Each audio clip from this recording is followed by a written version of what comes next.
Welcome to Hurrdat Sports Live. And now Tampa looking to break back the other way. Here's Gensel. Has some help. Gensel. Walter checks the feet. Drills the three-pointer. Third triple of the half and a cross-court steal, Walter.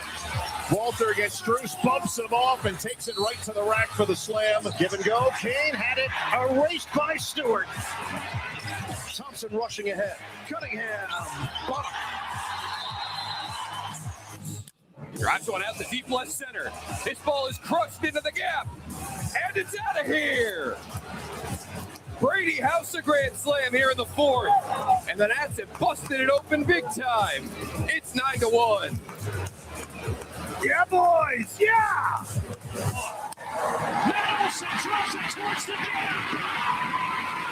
It is gone. Truest magic today. A walk-off winner for Olsen.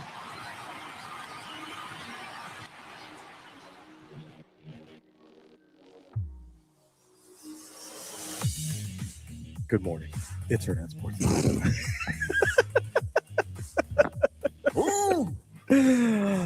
What's up, everybody? It's Hurrdat Sports Live. That's DB. I'm Ravi Lulla here at Hurrdat Sports HQ. Try to mix things up a little bit for DB so he doesn't get. Yeah, what? That's so childish. Just try. Would you have that stored in the Rolodex from yesterday? Somebody accused Shane of being late. Was it Corn Raider? Late? Yeah, it's totally on me. Oh.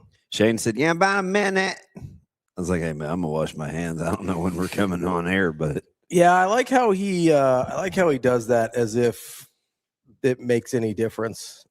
What time? Whether it's 7 o'clock or 7:01 or I think he much prefers 7 o'clock. Well, he prefers it when we're out by 10 too, and that doesn't always happen. And I feel like he's a little nervous because Sasha's sitting next to him this morning.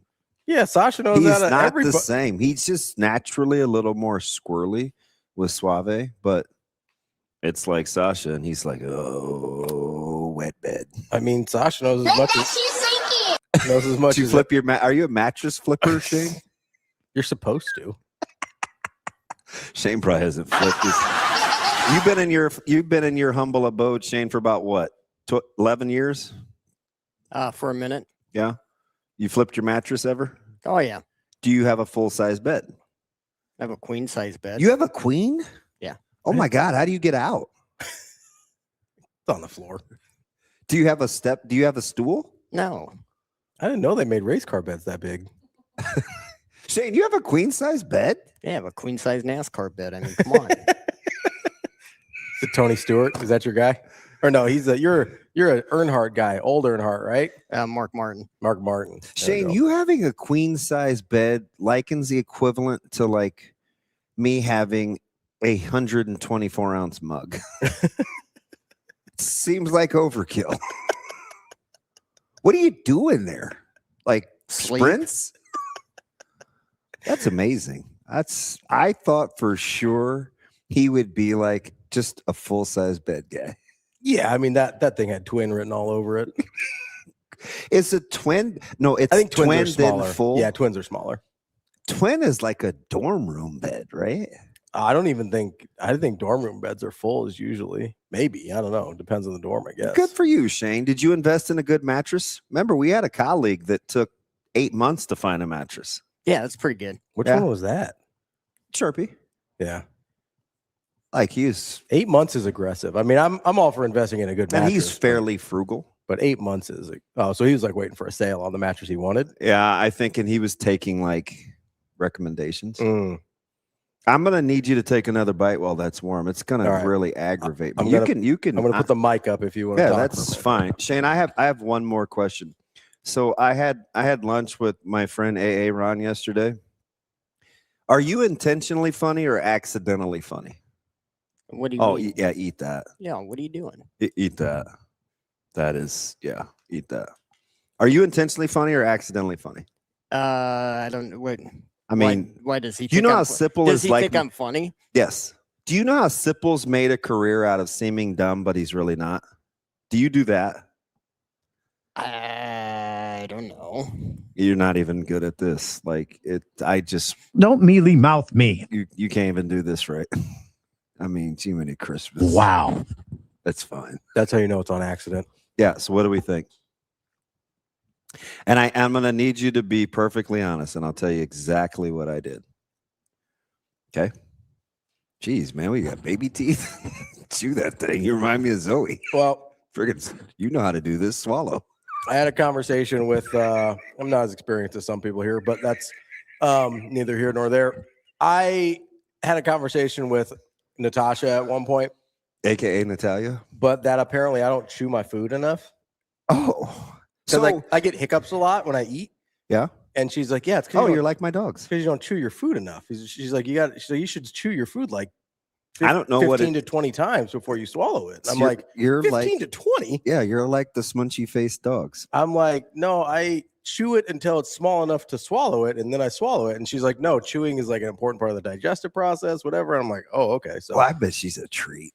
I'm trying to do better about That's chewing. nice that she's still the little person on your shoulder, even at work. Yeah, I'm just trying to make sure I don't like. I want to think of Natalia. What would Natalia say? I also didn't want to get hiccups on the air because then that's a whole thing. So Yeah. I wanted to make sure I chewed these properly. You know, it's a thing with smunchy faced dogs where they like inhale and they drink Yeah. excessively, and then they're like, Because they like inhale the air while they're eating and they Yeah. can't breathe anyway. And which is why they're little walking gas passing bombs. so I have a question before we critique the cheesy burrito taco here. Sure. Okay, so you get out of the car this morning. We get here about the same time, Correct. and you open your door and you go, "Hey!" Dead eyes on it. Yeah, you said I thought you were mad about something. You go, "Hey!" And then I'm like, What's that? Because I was gonna give you the thumbs up to make sure you were alive. Because Yeah, that's our wellness check deal. Yeah. But you yelled at me before I even got to do the thumbs up, so I put the thumb away real quick because I was scared. Oh Lord, And then I go, "Okay." I love the exaggeration. No, that really happened. You might not have seen the thumb, but I did go from like oh, and so you bring this baggie out and you're like, I'm gonna need you to heat this up and tell me what you think. And then you described to me what this is, and it's a very bad throw to It me. was horrible. I'm gonna blame it on the car door. You're like trying to throw it above the car yeah, door. I didn't even get any extension. So we got no it follow was totally limp biscuit, on limp it. wristed, So I'm gonna give you a pass on that. I do think that was a car door situation. limp biscuit. But you go, hey, I'm gonna need you to try this. It's a burrito taco, It's encased in all cheese. but it's like cheese around all of the tortilla Correct. basically, right? So it's almost like a quesadilla. It's closer to a quesadilla, but with the cheese on the outside. Correct. And you go, and if you'll notice, feel it, it's cold. That thing's been refrigerated. I do have some follow-up questions. Number one, how long? We couldn't have done this in private. Well, we didn't have a lot of time. You insisted that I eat this on the air. So, Well, I just wanted you to eat it, but like before it got cold, it didn't have to be on the air. well, I watched you eat 2-hour-old pizza yesterday, and I was disturbed. given the time frame, eating it on the air was pretty much the only option. But I would like to know, and I'm going to eat it regardless. So, we'll start there. How long before it made it to the fridge? Were these from last night or Yeah. a couple nights ago? Last night. Okay, so I feel better about that. Yeah. I just need to know like what to expect from the rest of my day. It's fine. Yeah. Yeah. Like if I'm going to be spending a lot of time down the hall, or if I can camp out in my office for a little bit. Yeah, you're good. So review time. I think it's good. It's very good. I bet it was better fresh when the cheese was a little crispier. Yeah. Right. Because you microwave it, you don't get the same. Correct. But flavor profile is good. You like it? Yeah, nice mix of meat and cheese there. Okay. Seems like the meat is well seasoned, but not overly so. Okay. So it's not like an overwhelming, but it's got good flavor to it. Yeah, I would give it like a 8.5 out of 10. That's fantastic. I'm glad you like it. It's good. I repurpose everything. Yeah. So that meat that's in there is Mhm. a smoked Wagyu top sirloin. Oh, okay. Yeah, you told me about that when you got that. This is Friday night Mhm. cards, right? So it's shaved super thin. Mhm. And I have, Which helps with the reheat a lot. yeah, and it's still and it was the perfect temp. So when you slice it, Mhm. it's the color about, it's not quite it's whatever. So I seasoned it quickly with brushing it with some mole and some other seasonings. Okay. It's a little rub. So I seared it super quick, like pulled the meat out, put the cheese in, the tortilla down, the meat back in, the cheese in with a little drizzle. Okay. So that meat that you just ate that you thought was so good was from Friday. Okay. I don't have a problem with that. Statute limited, we're good. Yeah, I'm pretty solidly. Are you surprised that that's? I'm surprised the quality's that good still. I'm like within a week though. Like if I from cook to eat, as long as I'm like in the neighborhood of about a week, I'm okay. Like last night, like I felt like those were sensational.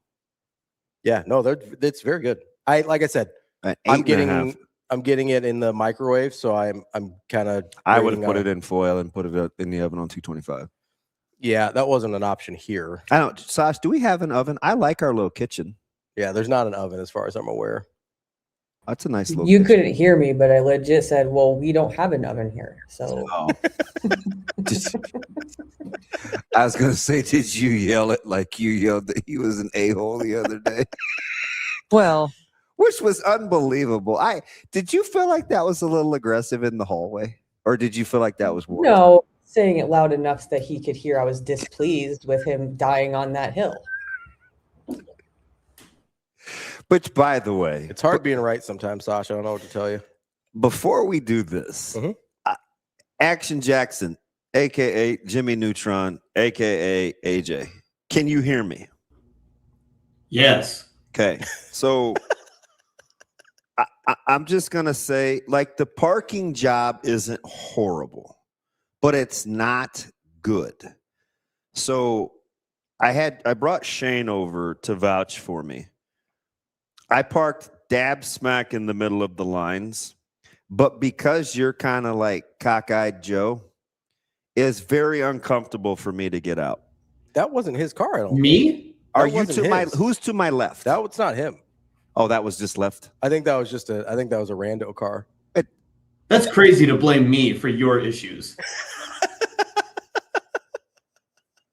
Okay. I don't think that was. I know what kind of car he drives. It's similar style and color, but I don't think that was his car. Yeah. You know what, DB? Just for that, you get this. Stop fingering it. Is that funny? She's over here acting like Rico. And stop fingering it. Okay. Thanks, AJ. AJ, can you play my favorite song, please? What song is that? But they lost. It's okay. We need the good mojo back. All right.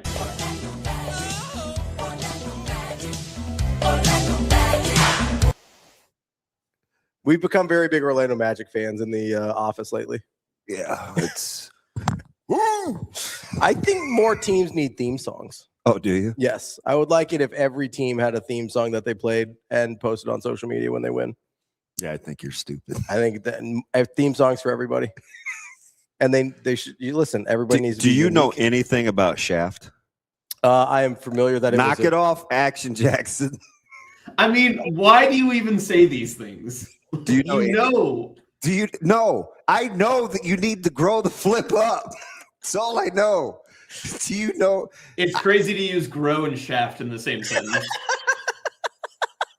Okay, so there's got to be one of us. She's going full-fledged Rico. I mean, it squirted like first thing in the morning. Okay. Before that happened, I was just going to say I was shaking my head, but now I'm not talking anymore. That's ridiculous. I am familiar with the television show by the name of Shaft. Yeah. Where I was going with this before I was immediately derailed. Shaft said every good hero needs theme music. Oh, yeah. So that's where the music was played. Yeah. When he was doom, doom, doom, doom. And it was a Shaft thing. And he would say every good hero needs his theme music. Yeah, I think I agree. I agree with Shaft on this one. I think and I did say derailed. I believe dummies. I believe every professional team needs theme music as well. Yeah, I'm not in a hurry for guys like Edwin Diaz to come back because I don't need any music. I think Ricky Vaughn made it a thing. And no, actually the late 70s Pittsburgh Pirates made it a thing. I understand that some theme music is bad, but I like that it exists. I still want people, because when it's good, it's very good to me, at least. It really enhances the experience. I know people are kind of sick of the Timmy Trumpet thing. When it started, it was pretty cool. I enjoyed it at the time.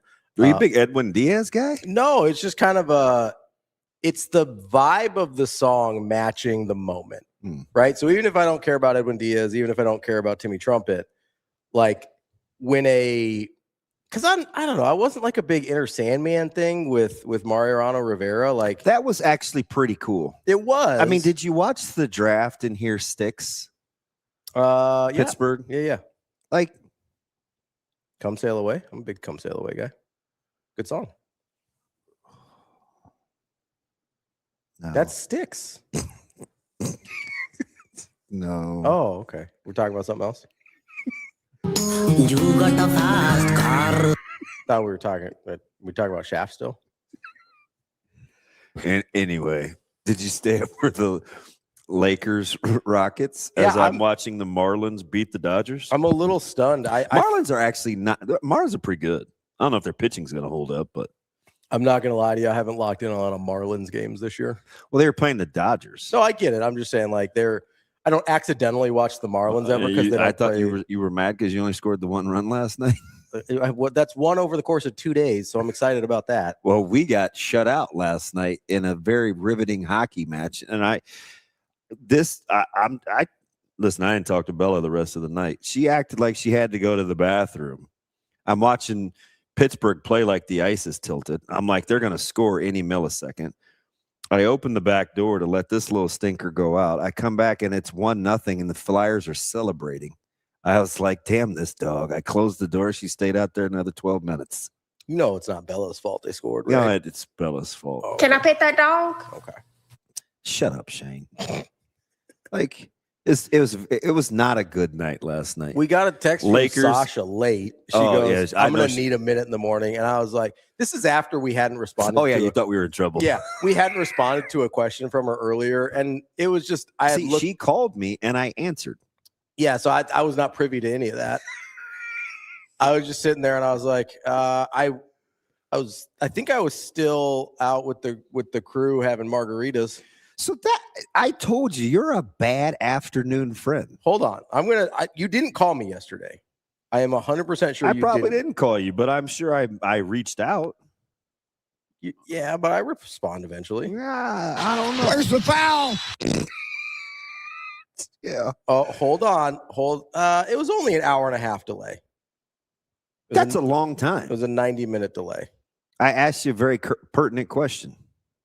I did ignore the first question, but I answered the second one. Why did you ignore the first question? Because I hadn't done it yet. You're a bad afternoon friend. And I didn't want to explain why I hadn't done it yet. You didn't. I wasn't going to ask you why. You're a grown-up. I just was trying to look out.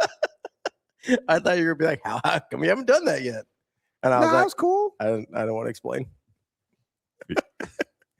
Because you're slamming Ritas in the afternoon? Like, well, no, I didn't want to explain why I hadn't called the guy yet. Oh. So it's all right. I don't want to do it on the air because I don't want to like disparage anybody. Okay. So it's fine. Have anything to never mind. You seem like you liked him a lot, and I was like, I might go a different direction. That's all. It's fine. I appreciate the contact info. I do. Hey, you apologize to AA Ron, not me. It's fine. I don't even know AA Ron. You'd like him. He seems cool. I don't think I've met him though. How does he seem cool? Just because? Well, I mean, from the stories that you tell, he seems like a cool guy. Yeah, I don't know. I haven't put him to the test yet. What test is that? Well, he's going through a pregnancy, so that's all I need to see. Well, it's number 3, first boy. Oof. I know, right? Dude, he's on that Rico life plan. God damn. You're a horrible human being. Oh, you can feel it. He's older than Rico, though. Oh, okay. So he's all right. Yeah, I wouldn't say significantly. 5 or 6 years. So he's like my age. No, isn't? No. He's touched in that. Oh, okay. Okay. Yeah. I'd say Rico's 33, so I'm like 5 years older than Rico. Yeah, he's significantly older than Suave. Okay. Yeah, that makes sense then. He said, whoa. I'm just saying. Oh, Did I scare you off with the sprinkler heads? It's fine. A little. Well, yeah, you're better at asking questions than I am. I'm also better when people tell me things up front. Just need a little 46. I guess 44. Okay. Oh, so he's a lot older than Rico. Yeah. Oh, I forgot Rico was a child. I was thinking Rico was Is a child or has a child? Because there's 3 of those things. I thought more at like the high 30s. Oh, yeah. No, he's low 30s. Yeah, no. I'm well aware. I put 8 and 8 together. He's I think way older than most people think because of how he acts. Oh, just the opposite. I mean, he acts like a child. So he's older than people think. Because he acts like he's like 25. Oh, okay. You said okay. So, like, same thing with Austin. I forget Austin's in his late 20s. Oh boy. I am old. He acts like he's in college. But he's relatively smart, so it throws me. Yeah, those two are they're quite complex in some of their. There's like he comes in and he drops these gems. Yeah, but then he can't get past Shaft. And stop fingering it. Okay. I think he's got a little bit of what I have, where it's like he has less self-control. It's beyond Tourette's. Yeah, it's like whatever he thinks the funniest it's like thing. A tick to the 10th power. He cannot not do a joke. Yeah, like it's whatever the funniest thing he thinks could happen in that moment, he will do that thing. But he also has like a little sprinkling of like Agent of Chaos, because it doesn't even have to be funny for him. He just wants it to be chaotic. Did you not see how they posted the clip yesterday? Let me just read you how quickly I can find that. This Was the full video. That was not a clip. That was the entire full segment. Yeah, the 12 minutes. Yes. I just want to go through the wording. And I got on a guy, but he owned it. I was like, tell me you didn't listen without telling me you didn't listen. Yeah, I appreciate that about him. He's like, I didn't listen. Thanks. I get it now. Appreciate it. Yeah. So this is the caption. That's a guy that listens to transform and not inform. Yeah. He's like that guy might be my new best. That's like first time I've ever seen that happen on the internet, where somebody's like, you know what? You're right. My bad. Yeah. Like I'm like, hey, do you want to be friends? Yeah. I was like, good on you. I could hang out with you. Even if we disagree on almost everything, like your temperament is very appealing to me. It is. Wait, me as a no, person? The guy well, you too. That's why I'm still here. But the guy that was on the internet. What? I assume. I don't know who does the verbiage. I'm assuming this is Jimmy Neutron. Rico says, Austin, a guy? Dude, that was funny. Hey, I think it's my man's birthday. Who, Carol? Kobe, is it? Or Kobe? Kobe, is it your birthday? I think it's Kobe's birthday. Hey, listen. So this was the caption. The clip is it's called Coach Speak. It has Coach Ravel, Coach Rule, Coach Manning. And the caption goes, is Matt Rule being held to an unfair double standard by Husker athletics fans? Ravi, Lulla, and Damon Benning debate at Hurrdat Sports Live if the same Coach Speak draws different responses. I think that's a reasonably accurate description. Was that the impetus of your grudge? No, the impetus. So I kind of talked about this in the Discord yesterday. You don't have to revisit it. No, I'll just tell you where it's coming from. It didn't seem like that was the catalyst for why you said what you said. Because you go, can I just say something? Yeah, I don't think it was the catalyst, but I don't think it's an inaccurate description of how the conversation went. So the description right away, because this is on the heels of the last 2 weeks of insinuating the same thing. Mm-hmm. Right? Then you get idiots that come on here and be like, oh, you're being intellectually dishonest on why we're not happy. And I'm like, I never said that. No. Here's the impetus of where all of this has been coming from and where it will continue to come from. I'm not going to pretend like I'm going to stop. Hey, AJ, do you have a joke about impetus? Okay, just checking. Go ahead. Carry on. It is. And he's thinking. He'll come up with one. It's fine. It's taking him too long now. He's not going to do it. Here's my issue is I'll be honest, I'm completely terrified. That's not true. No, I am. Of this place becoming a place where we're miserable no matter what. No matter what. And the reason I'm trying to get out ahead of it as soon as I can, and I don't know what direction football is going to go from here. I don't. That's a great hat. I thank you. I appreciate it. I mean, that is sensational. But I am terrified that we're going to turn into like an Auburn or a Texas or a Texas A&M or some of these places where no matter what happens, we are not happy. That's funny you say that. Hold that thought just for a millisecond. Okay. Jimmy Neutron, can you do me a solid? There was a little itty-bitty clip. It was at the end of the Paul Feinbaum show yesterday where Paul Feinbaum was talking to Nick Saban. And it basically was about creating a monster that Kalen DeBoer can't sustain. And Coach Saban was defending Kalen DeBoer. And Feinbaum asked him, hey, is there anything that you can do for Alabama fans? Coach Saban's response was amazing. And I couldn't believe they're talking about a team that's won 6 national championships in the last 20 years. I'm like, if he's saying that about them, right? Imagine what's going on here. So that's a very AJ. It's only about 2 minutes worth of an answer, and you're going to be floored.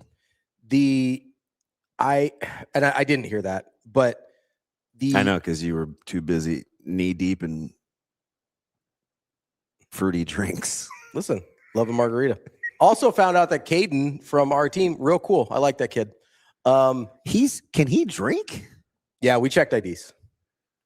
He seems like he's about 18. I asked that because I and he doesn't talk. He does. You get a margarita in him. Comes real chatty. You're talking a lot. I think you want to know more about people than I do. Well, I do until I don't. Like once I get to a point where I was like, I don't like you. I'm done. I'll stop asking questions. Shocker. But then if I find out that I like somebody, I was like, let's keep talking. Let's have another Rita. No, I'm terrified of this place becoming a place where we are unhappy no matter what the results are. And so I'm trying to get out ahead of it early because there has been, I don't care, like the things that I have laid out, this has nothing to do with how I feel about Coach Rule because I like him. I got cat hair. Yeah. It has nothing to do with how me liking Coach Rule. This has nothing to do with me liking Coach Barthel or any of the other members of the staff that we've talked to. What it comes down to is there has undeniably been progress. Not as much progress as we want. I understand that.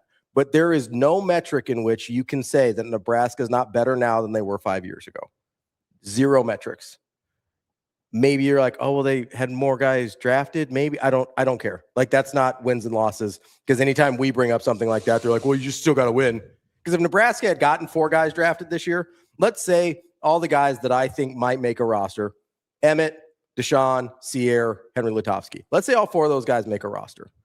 And all 4 of them had been drafted instead of 3 of them being free agent signings. You know what we would have said? It'd be like, hey, the development's clear. Coach Rule has gotten 4 guys drafted. Would have been like, well, I still didn't win anything. So you don't get to have it both ways, right? What I'm trying to fight against and will continue to try and fight against is the fact that we are clearly better as a program than 5 years ago. Zero questions in my mind. I would argue they're better as a program than they were 10 years ago, but because you had the one really nice Riley season, that can be debated. But regardless, from the frost, the infrastructure is clearly better. Yes, 100%. But in terms of just wins and losses, this is the best 2-year stretch Nebraska's had in 12 years. That is undeniable. I don't care what you want to tell me about the schedule because nobody's going to look back and see what 2014 was like either. So I don't want to hear about it.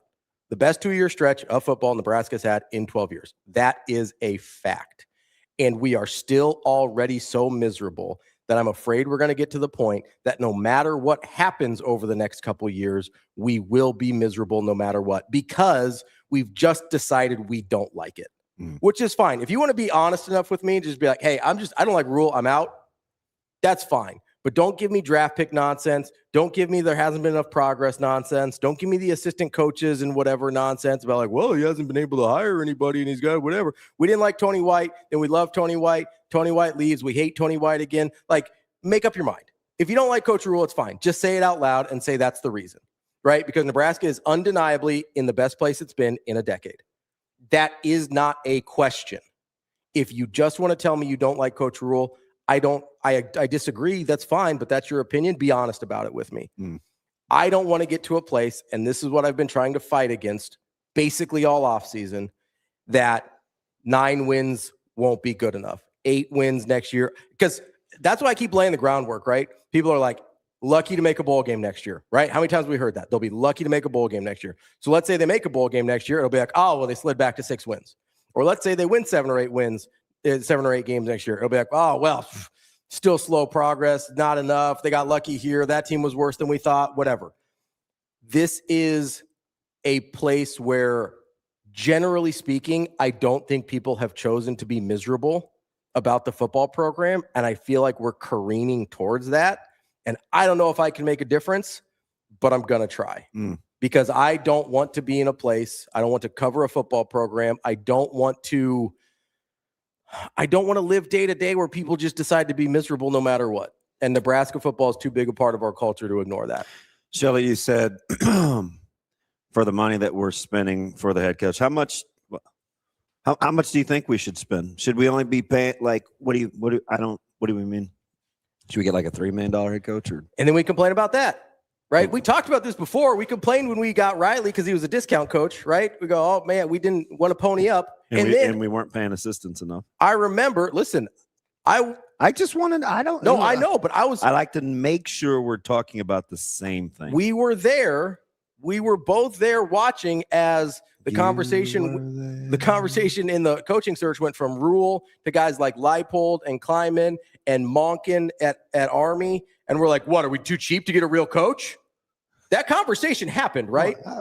Yeah. So, you don't get to have it both ways. You either pay for a coach and have the best 2-year stretch in 12 years, which is, again, unequivocally true, or you move the goalposts a little more. Yeah, or you keep moving the goalposts and be like, well, we're paying too much, or we didn't pay enough, and what about the assistants? And, well, the schedule was too easy. If you're going to be unhappy, just decide to be unhappy, but miss me with it. If you just decide you're out on Coach Rule, that's fine. Just be honest about it. You talk about us being intellectually dishonest. You keep moving the goalpost on me and changing the metrics and deciding what matters and what doesn't because you just don't like a guy. Just say out loud that you don't like that guy. Listen, there's a million guys that I don't like, right? What's the first thing I say? Yeah, I just don't like him, right?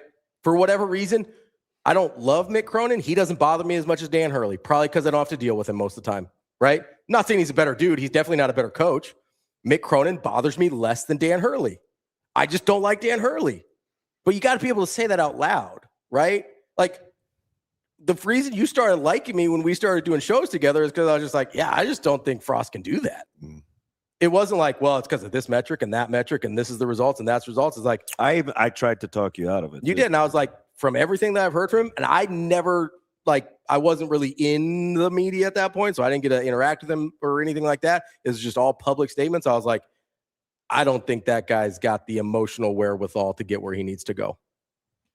And guess what? I still don't. When I hear him being directly asked a question about Nebraska, he's like, I'm not going to talk about Nebraska. But then when I ask about his struggles, he immediately blames it on Nebraska. I thought we weren't talking about Nebraska there, bud. So whatever. Obviously, I just don't like the guy. That's fine. Maybe he's successful at UCF and has nothing to do with Nebraska. I don't know. But you have to be at least honest enough with yourself and with everybody else to admit the lens that you're looking through things through. And I don't think we do that very often. Can you imagine if the Pens would have won, Sash? Or what about the Dodgers? Or what about the Lakers? Your boy took the collar. Didn't happen a ton in high school. Took the collar. Are you a little bit worried about the Lakers at all? Yeah. It's smoke and mirrors. Yeah. 68-year-old guys having peak performances in their career just is not sustainable. And at some point, the Rockets will actually wake the flip up. Yeah, they will. I think they're not going to shoot it well at any point during the season, I don't think. But if they just decide to play hard, it's going to be a problem. I'll be honest. I am not a huge fan of the way Ime Udoka has managed this team. Yeah. They probably needed to play Reed Shepherd and kind of live with some of the other stuff. I get that he's not the kind of defender that Ime wants. He's also maybe the only person on that team that can functionally dribble a basketball at this point. Remember when Udoka was going to be a star? Yeah, and then got himself into some trouble. Yeah, gotta stay away from that kind of stuff. Ime, gotta lock in, focus a little better. Depends on what sport you coach. Well, it also depends on what your particular vice is, because Brendan Sorsby's in a lot of trouble too. My man's may not ever play football again. There's got to be 0% chance. I mean, certainly not in college, but you think the NFL is not going to be real excited about that either. I mean, 0% chance. Like, I don't know if there's still any European leagues kicking around, but maybe there. Can you imagine operating in a world, even in like the worst of your dabbling days, where you would have 30 plays on something? No, I don't do. The only in-game betting I do is on the line. I don't do play-by-play betting. That's insane to me.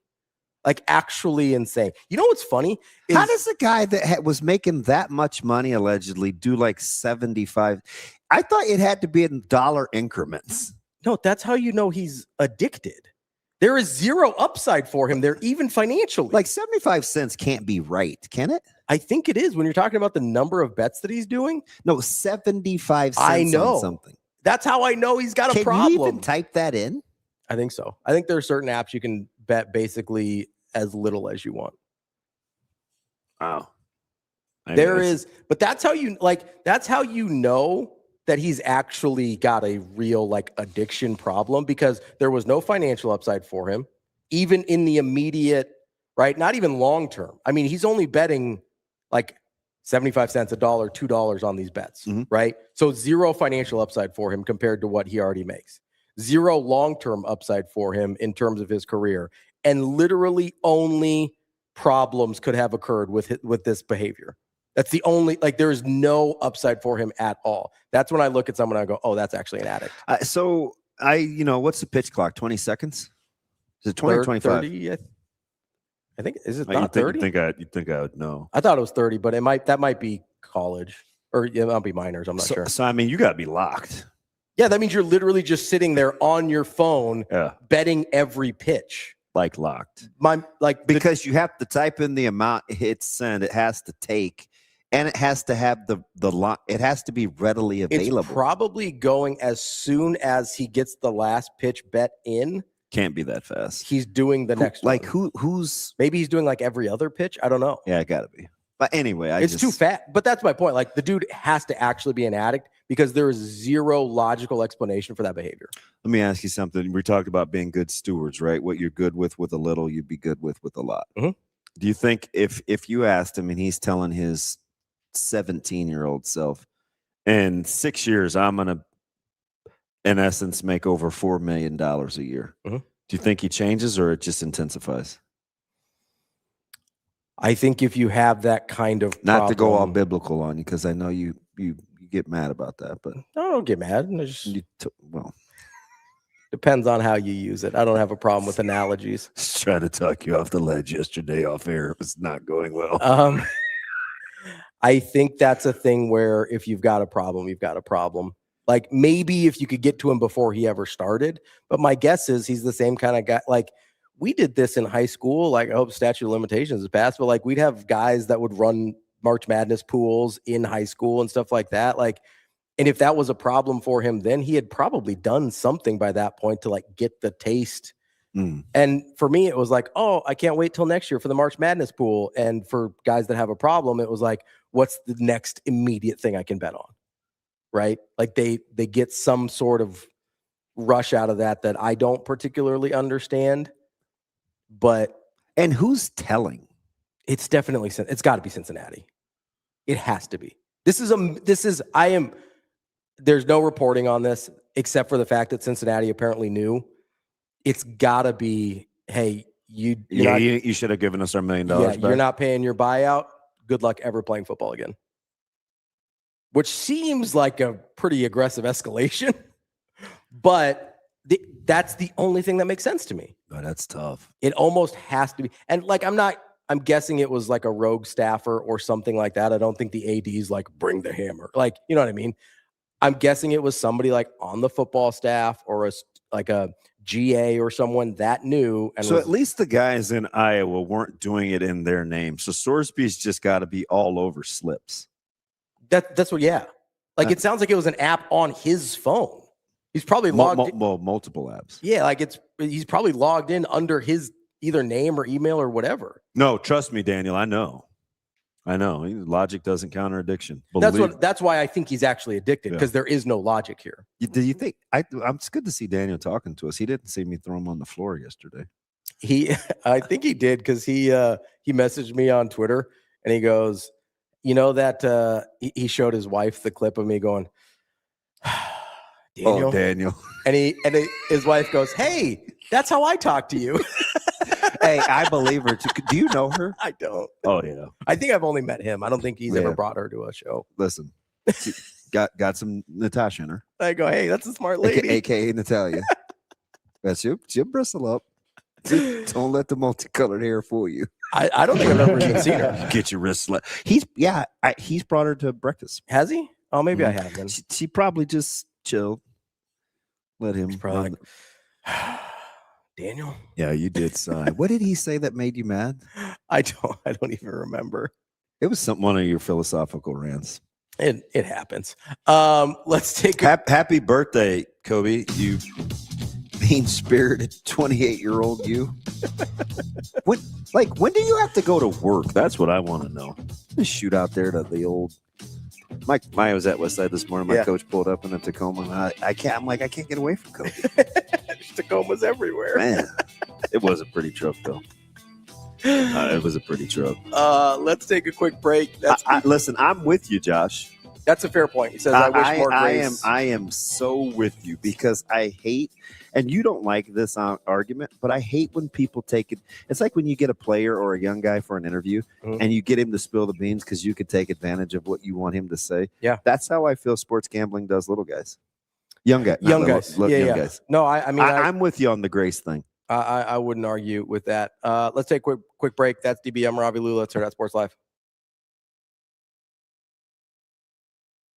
It's time to shift into spring at Edwards Hyundai. Lease the 2026 Hyundai Kona SE all-wheel drive starting at just $179 a month. Shift into spring for less. Spring on this deal before it's gone. Drive away with more this April, or save up to $7,000 off MSRP on the 2026 Hyundai Palisade XRT Pro. Don't wait. Shift into a fresh deal this spring at Edwards Hyundai.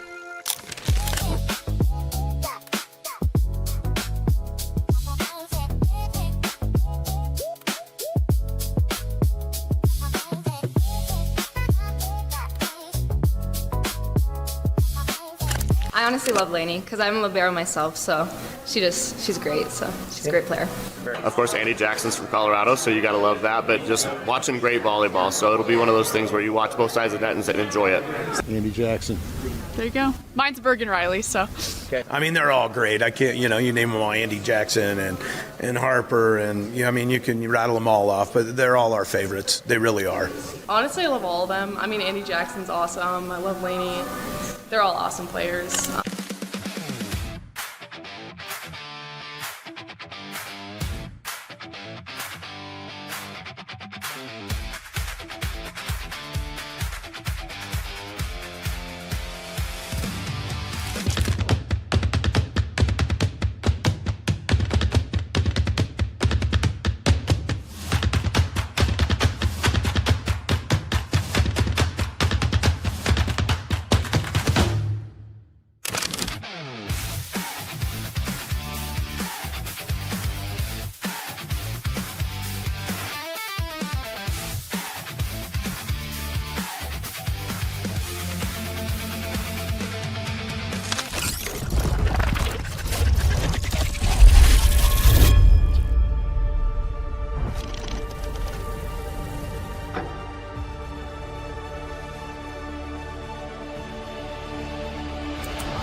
Sports Live.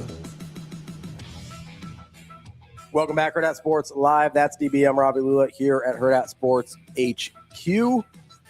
Jimmy Neutron doing the Lord's work. He'll have us that Saban clip here in just a minute. But really, I don't know. We are talking Derby today, Cornflicted. I should set the lineup. Let's set the lineup here. Yeah, you want to set the lineup? Yeah, you think we should set the lineup? Probably should. All right, so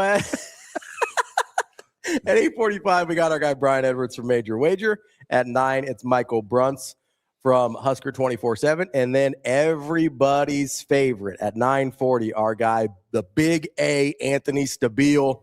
He will come in to talk the Kentucky Derby with us. So that's what reminded me. Thanks for reminding me, Cornflicted, to make sure I set the lineup. Yeah. Talk about the Derby. One of the good ones. I got to make sure my mom is locked in. I'm sure she already is.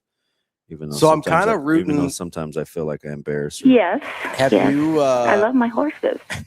Aaron said you get the yellow card. I've got a guy. Can I say this? What? It's a bookie. Oh, my mom. Yeah, she's wild. That was super funny. Bless her heart. And I have my own private. Can I say bookie? She doesn't have any boxes really in her garage right now. No, I have you heard the story about the horse So Happy? Yeah. So I'm kind of rooting. Sentimental soul. Yeah. Animals greater than for you, animals are significantly greater than people. And it's the guy, his wife passed, it's his first horse in the Derby. Like I get sentimental. That's unbelievable, but that's a story that you would gravitate towards. No, it's so loss kind of gets to me sometimes. Does it? Yeah, like when people lose somebody and then they achieve something great right after that, like kind of in their either honor or memory. Like I'm a big Buster Douglas guy. Oh. Just the one fight, basically. Like I understand the disappointment of the career. Yeah. But like it does something to me that the only time he was ever able to figure it out was it honoring his mom. Like that does something to me. So okay.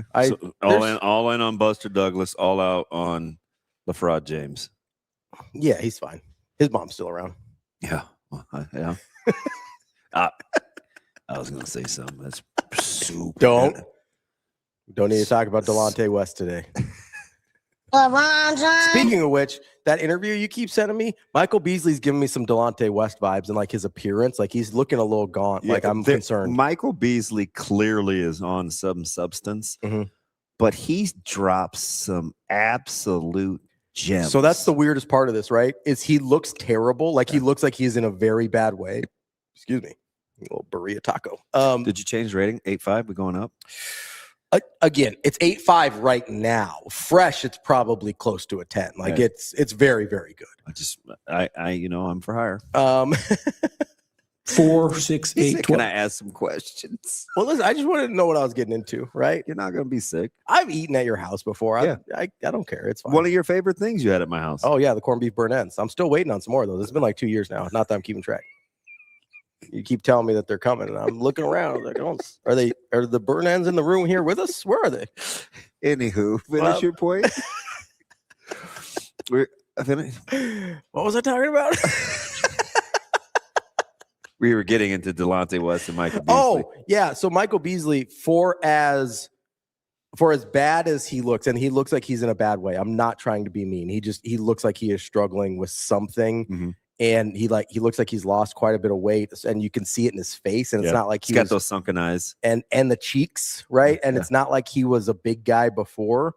The amount of wisdom he's still able to distill, even in whatever he's going through, is really impressive. And if you're not sure what we're talking about, he was on what Club Shay Shay is the name of the podcast, Shannon Sharp's podcast.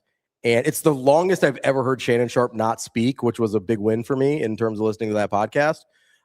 But really, really like self-aware and incredibly self-aware. And honest, because, Shannon kind of asked him some questions about if you had known this, then what would have been different. And he's like, well, I think I'd have been a billionaire. Like, and I don't know if he's exaggerating or if he's just like, hey, I would have made, legitimately, if you just play in the NBA for a long time, like LeBron and Steph and these guys are at $500 million just in career earnings. That's not even talking about off the court stuff.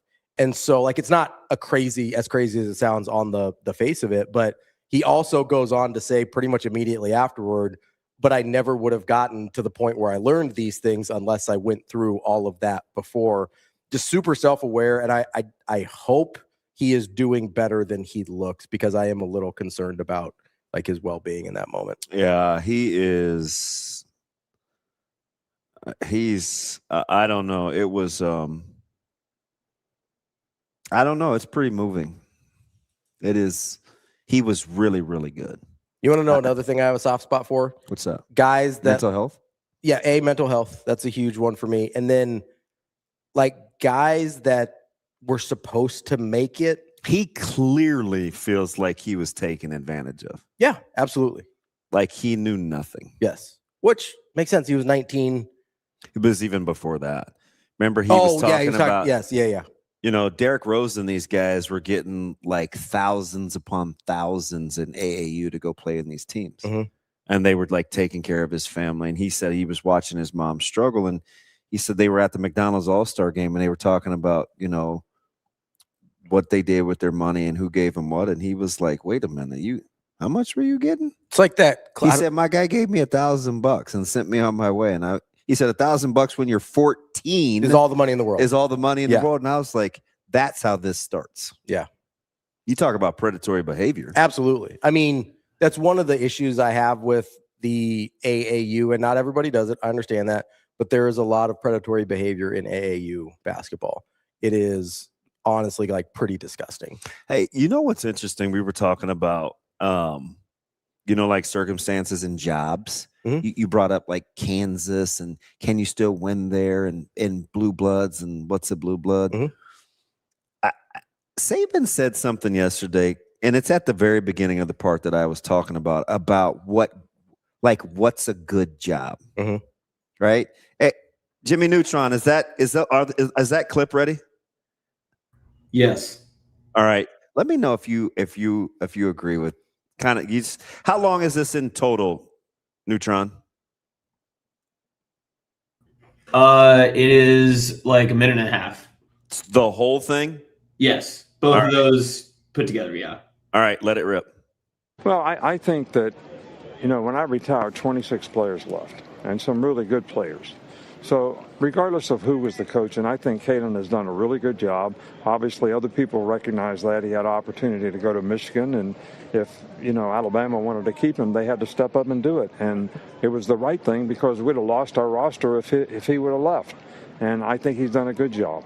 So there is a lot to overcome. Every one of these transitions are very, very difficult. And the best traditional jobs are no longer the best traditional jobs. The people who have the most money have the best opportunity to win.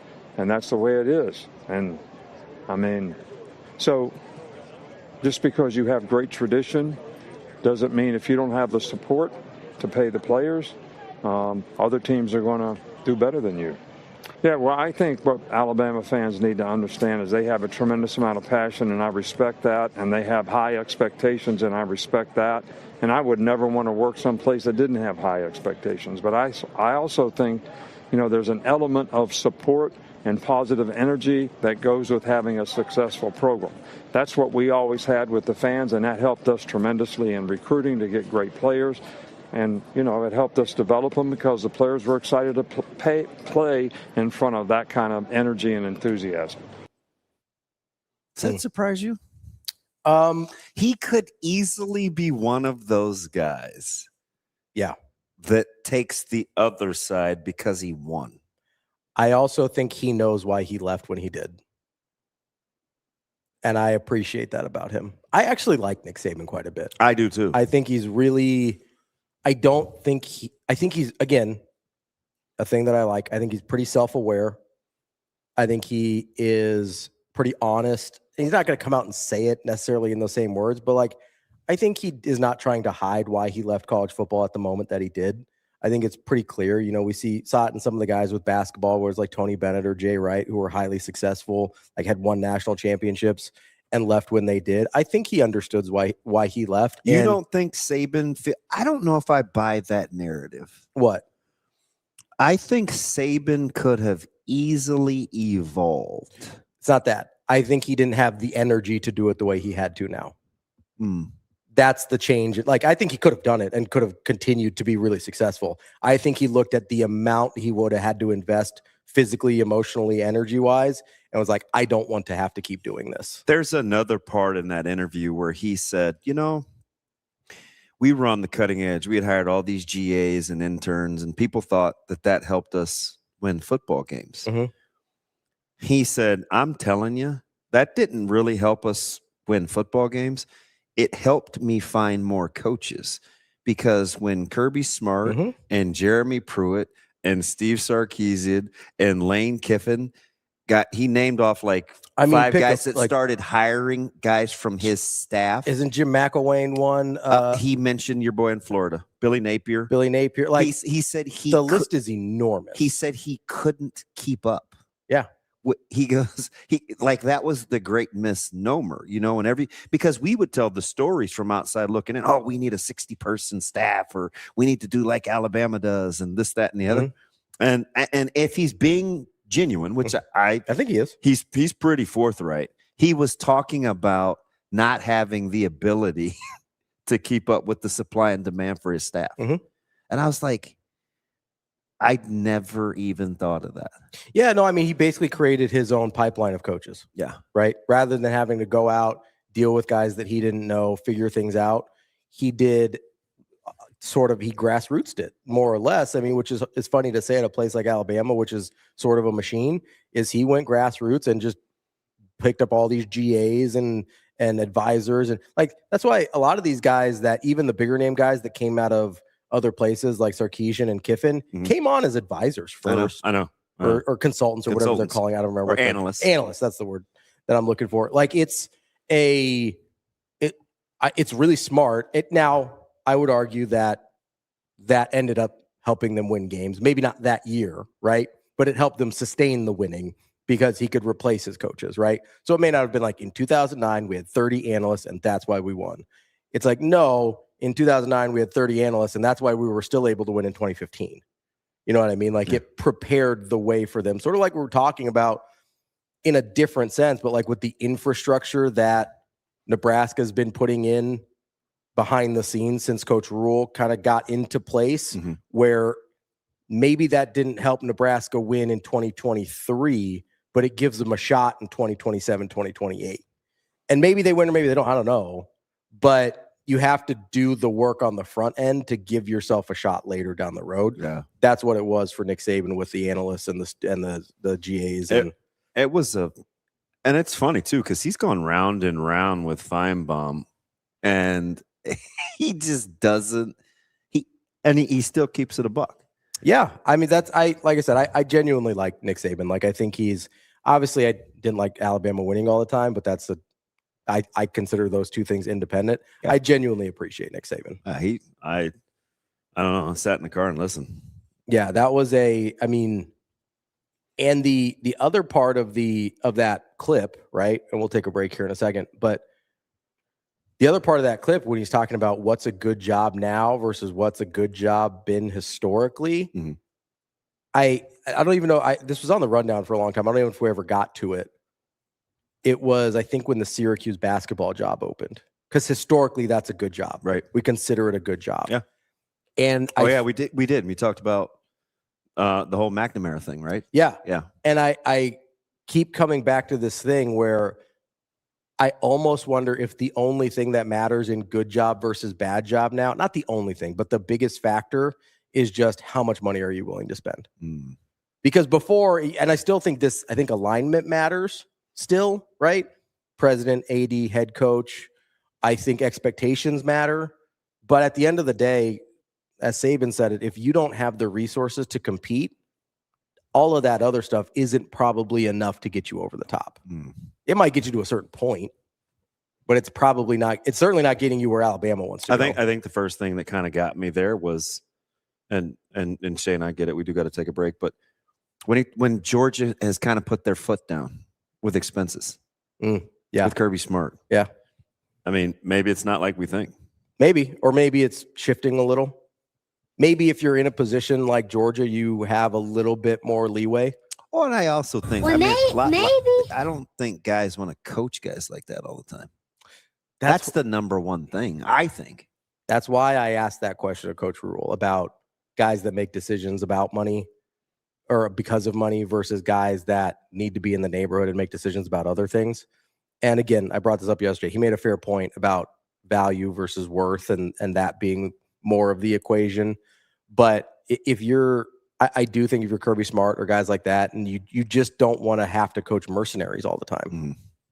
And there is a difference, I think, between a mercenary and a guy that just wants to feel valued. 100%. Let's take a quick break. That's DB. I'm Ravi Lulla. Hurrdat Sports Live.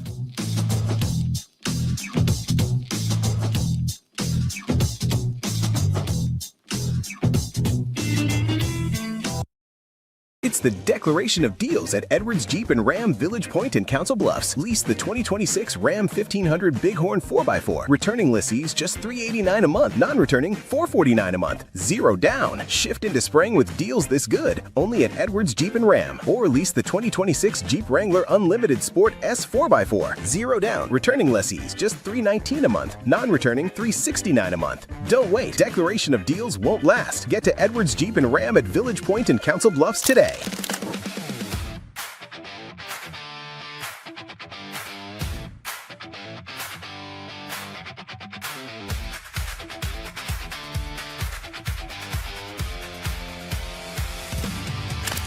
Well, he's a guy that finds the barrel a lot. I mean, he's one of those guys that when he's not getting hits, he's hitting balls hard, you know. So he has a good understanding of the strike zone. And again, the more college at-bats that he accumulates, the more information he gets as far as like the pitches that he can, you know, maybe get the barrel to a little bit more. And we're seeing that here recently with the extra base hits. Obviously, hit his first home run on Sunday and hadn't stopped hitting since.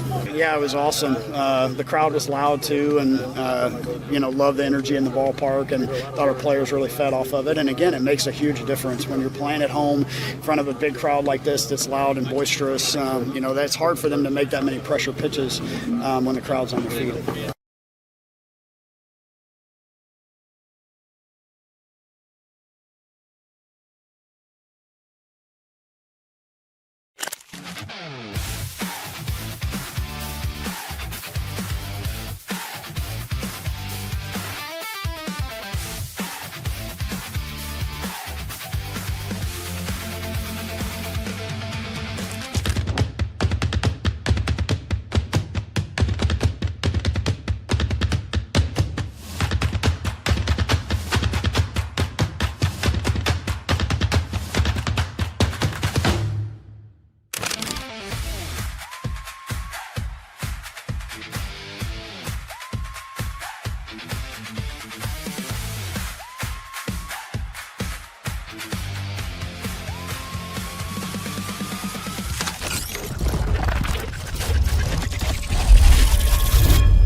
Welcome to Hurrdat Sports Live.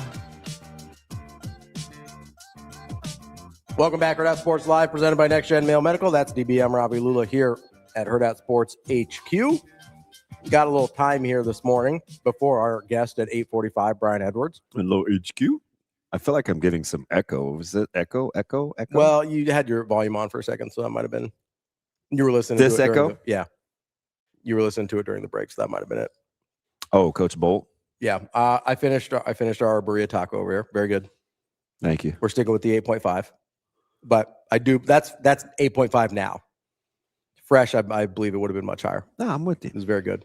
I'm with you. Even after a microwave, an 8.5, that's a good score. I wanted you to try it. I made it with love. I'm more than willing to taste test things if you want me to. If you want to bring them in, I don't know what today is going to bring. It's a crapshoot. I usually like to know but Zoe has softball at 6:30 some practice, so it's always in the deal. I asked Micah this morning at Westside. He's, I with my pierogies, by the way. Oh, so I have some, and guess what they are, Sasha?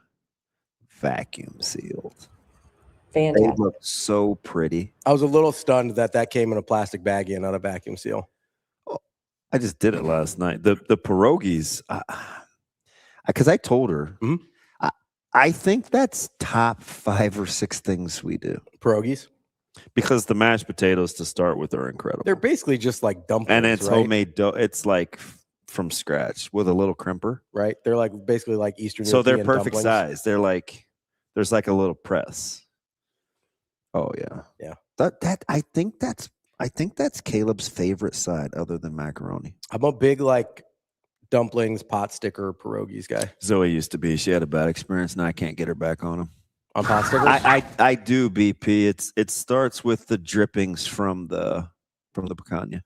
What does consommé mean? It's the salt. It's the juice Oh, that you okay. dip it in. Gotcha. Yeah. I got my guy Degenerate Aaron. He's starting his own tallow. Yeah. He's like, he asked a great question the other day. He's like, is all fat created equal? Like, No. does sirloin fat matter than like? And I'm like, listen, man, just meld that thing all together. Because like an 18-ounce jar of tallow is like $20. You got Amazing Jam says my 36 hours in Pittsburgh, I ate pierogies for like 3 meals. So Sasha has the best. Hey, what's the name of that place again that has the super fire pierogies? I can't remember the name of it. It's up at the top of the incline, though. Yep. Yeah. Like, you have to go there, and you have to go to the Super Bowl when you are in Pittsburgh. who would I just send to the Super Bowl? I don't know. It was right around the time I asked for the name of that place again, and I was like, "What's the name of that spot?" Somebody was just in Pittsburgh. I don't know, but I remember See you in her, Pittsburgh. I do remember her saying just about it being at the top of the hill. Like I remember that for sure. Like I don't know the name of it, but I could see it in my mind. Pierogies are fire. You can put them in anything. Well, you can put pierogies are great. anything. You can put anything in there too. Every And culture my has ex-mother-in-law like was Czech, so that's kind of where it started. every culture has their version of that, right? Yeah. Like Indian people have samosas. You put whatever you want in those. I went to You got pot stickers. You got dumplings. You got like every culture has like their little pocket. on a humbug on the word of one Michael Seviere. I won't say light skin. He accuses me of being racist. I'm not. I don't discriminate against light people. I mean, my kids are light. So is my mom.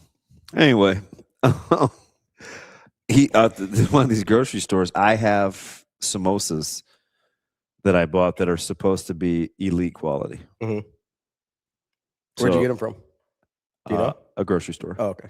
Like an Indian grocery store? No, frozen food section. Oh, okay. Elite frozen food section where I know where it's that something is. always different every time. Yep. Yeah, I know. That'll be interesting. I'll be curious. That'll be interesting to see. Because a lot of those are pretty hit and miss. I know. So you'll have to keep me posted. Most of it is just as they're filling in there. Yeah, quality and amount of filling and like I'll be honest, especially in the frozen food, the I don't know what it's called, like the breading, the casing sometimes you got to be a little careful there. Yeah, I agree, TG. The time, it's not the smell, it's just the time. And you have to, like he's right, but it's well worth it. And we trim so much. I trim so much. Yeah. Fat. It's a You got shame. plenty. It's a shame to waste it. Yeah. I think for Father's Day, I might buy myself an actually efficient grinder too. Oh, like a meat grinder? Yeah, I have one that like screws on the countertop, and it's like hand. It's you're like hand cranking that thing. Yeah, it's Facebook Market like 7 years ago. Yeah, I don't use it a ton because it tears up the counter ledge. Yeah, because it's like a clamp. Yeah. You might need to invest because you'd probably do that more, right? Yeah, you'd probably do quite a bit. Yeah, I would, especially with all the parts of beef that I don't really like. Would you like make your own? Because I know you like breakfast sausages a lot. Would you make your own breakfast sausage? I would. Yeah, I would. Coach Sikora's dad used to take care of me, but since he's lost him, I bought like 20 pounds of pork that are still frozen. I'm gonna be honest, and you don't have to tell him this. I like Sikora a lot. Good dude. I told him that this morning. Good dude. He was coming as I was leaving, and we brought you up. And I said, "Hey, when's the next time you're going to take some of my money?" He goes, "Well, I didn't take your money." I said, "You actually ended up winning." He said, "Actually, the only good guy that hasn't been winning is Ravi." And I go, "Why do you defend that guy?" That's exactly what I said at the parking lot. No, I like him. He's a good dude. He'll be glad to know. I'm telling you, I like his dog a lot too. Oh, God, he's got a good dog. Listen, that's a good indicator for people. Like it really is. Yeah. If you are, what do you mean? If you're a person that like treats animals well, like there's a pretty he good loves his dog. There's a pretty good chance like there's something that we can have in common. Yeah, I can't believe you guys both. This is it's getting out of hand. I'm gonna be honest with you. I like Jernigan too. I saw him this morning, and he drove by. He rolled down the. He's like, "Hey, a-hole." And I was like, "Good morning." Different types of guys for sure, but I like them. Yeah, both. they're vastly different. I like them both. Journey rolls in his Jeep with his Free Willy sticker. Does he have a Free Willy sticker? Yes. How is he about my age? No, he's almost mine. He's mine. Oh, really? Yeah, he just had his 50th. He's mine. Jack, I agree. I'm like that with my meat slicer too. Just cleaning it. That discourages me from using my meat slicer. Got to keep watering the bamboo. It's like $300 meat slicer. I should probably use it more. Maybe. But I make my own lunch. But my knives are sharp. That's good. That's quality. Because you can have somebody come sharpen them, right? Yeah. He came to the house. Took the bag and brought him back in like an hour. Yeah. I don't know if he's a whetstone. I don't know what he is, but I mean, to actually like get a new edge on the blade, I think you have to whetstone. You can kind of hone them. It's almost as therapeutic as vacuum sealing. You can hone them before that, but if you're to the point where you need at some point you have to get the new edge on there, then I think you have to whetstone it. Oh, I did like 9 of them. I'm fortunate. I have good knives. For somebody who doesn't cook at all, I weirdly know a lot about knives. Most of them were gifted, like so just fortunate, right? Yeah. So it's a good set of knives. Natasha uses Wusthoffs. She likes Wusthoffs a lot. So I think mine are Kalinas. Okay. They have the shark emblem on them. I think that's right. They have a warrant. Yeah. Yeah. When I finally wait.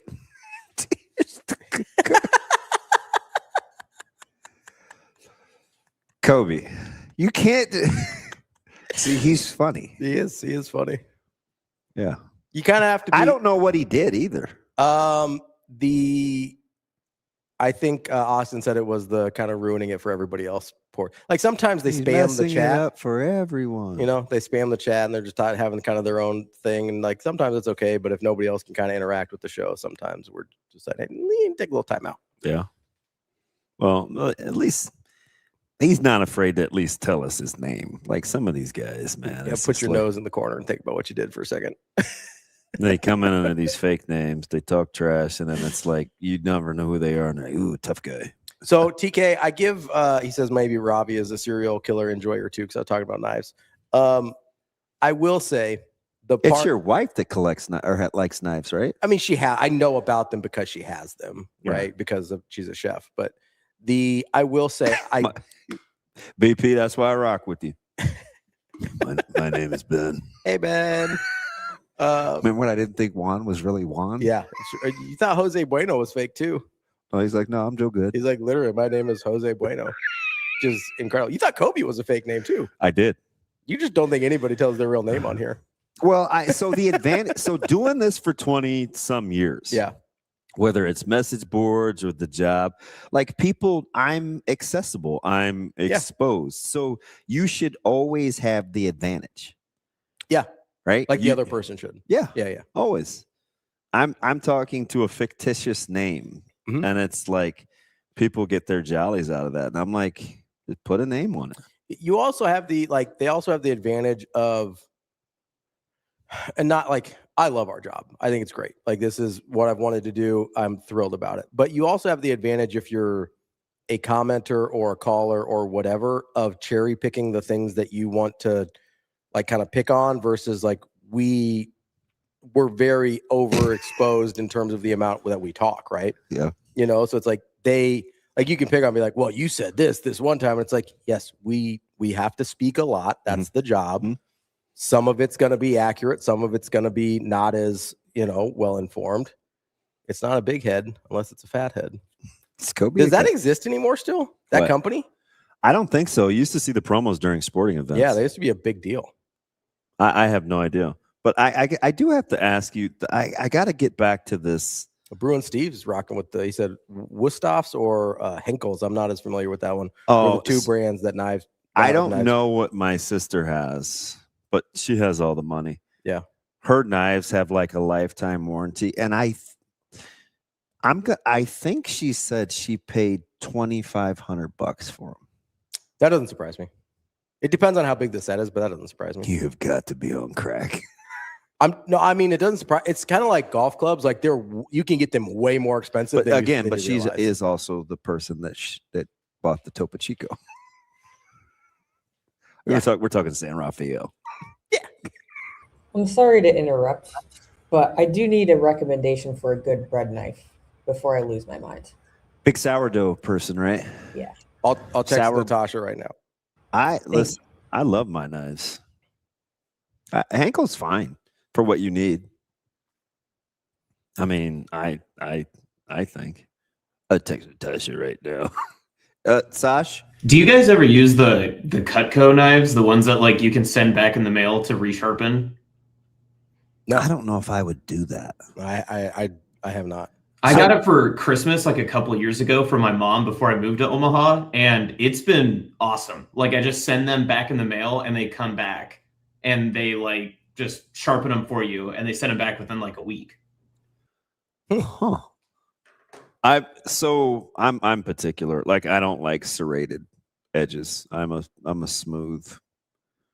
I'm a non-serrated guy. Well, yeah, you don't like the mess.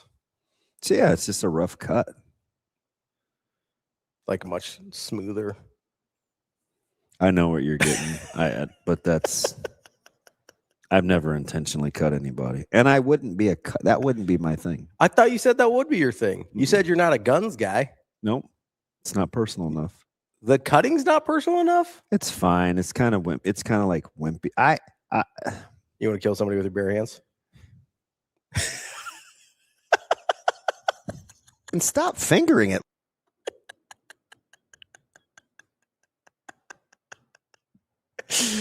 It's fine. You'd have the rubber gloves on though, right? So it's not like bare hands. Just got new ones Monday. Brett brought them to me. They actually fit too. I don't have to stretch them. Amazing Daniel says he feels like it would be strangulation, not because he's threatening it all the time or anything. You do threaten to choke the life out of me quite a bit. That's personal. Cheers. He says big flamethrower guy. No, it would definitely be something with my hands. Yeah. Yeah, you might need to talk to somebody about that. Anywho, back to sports. I had a question for you, Sash. I was lamenting for a second.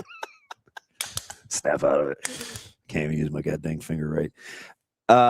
How long did it take you to get over what you saw last night and the fact that it was the Flyers? To be fair, am still not over it. The other thing about it is a reverse sweep has only happened 4 total times in the history of the NHL playoffs. So that was you felt like if they won, they were going to win the series, right? I did. Yeah. Me too. Yeah. Me too. Shane, are you worried about your layoff?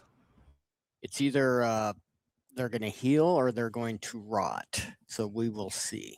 So it's the deepest team in hockey. It is the deepest team in hockey. It takes them a little bit to get going. And whatever team, if the other game goes 7, I'm not sure where it's at, if it's 3-2, 3-3 right now. But if that goes 7, will there be momentum from that team that wins the 7th? So that'd be where I'm more concerned at. Are you taking the Hurricanes next round? Yeah. Okay. I'm defending myself in case you decide to try and choke me. No. No, it was TK that got me. That was what. So, Scott, you're consistent. So you're a Colorado sports fan. Because I know you rock with the Broncos too. I doubt you like the NBA. I don't want to stereotype, but would you be a Nuggets guy? I don't mind the whole city. That's how like Michigan Lance is like that. A lot of people Versus like that. A lot of people do that. They just do the, hey, I'm a Pittsburgh fan. I'm a Chicago fan. I'm a whatever. Yeah. Yeah, I blame. Oh, Cubs fan. Oh, I think I knew that. I did too. I think I knew that. I did too. Yeah. I did too. And Not a he's basketball fan. I don't. Is Yeah. anybody a Rockies fan other than my man Don Meyer? I know one Rockies fan. His name is Kyle, but he's a Denver. Our Kyle? No, guy that I knew back from my Grace days. He Is that back when you used to have give grace? Back in the day. No, I wasn't. I didn't give grace back then either. Been pretty consistent in that front. He's from Denver though. So Yeah. he's Nuggets, Broncos, Rockies, Avs. Like that's his, like he's just in. So like that makes sense. He's from there. So Tiger, you rock with the Cardinals? Arguably one of the worst ran football franchises in America. Says I'm an Arizona fan. They suck at everything. It's fantastic. So is Ryan. Yeah. Yeah, because he lived But down there. he lived in Yeah, he Arizona. lived down there for quite a while. Yeah. Two teams. If I blame I blame Bill Madlock and Dave Parker and those guys for why I'm not a Pirates fan. You didn't like that group? No, and I hated I wasn't a Sister Sledge guy. I didn't like the dancing. I hated the hats. Is this why you're out on theme songs? Is it Sister Sledge's fault? Sister Sledge can't hurt you anymore, DB. Orlando Magic. So I think I just went with who was playing the Yankees, and it was the Dodgers. Sure. I mean, that makes sense. And Pedro Guerrero. I would say you were a big Pedro Guerrero guy. Yeah. Yeah. I told you I used to think he's just regular old American. What? That was your guy. It was until I realized he had a 64 IQ. I mean, listen. And couldn't make his own bed. There's different types of intelligence. I still don't believe that story, but his lawyer did argue that. You ever heard the too stupid to sell drugs defense? Yeah. Yeah.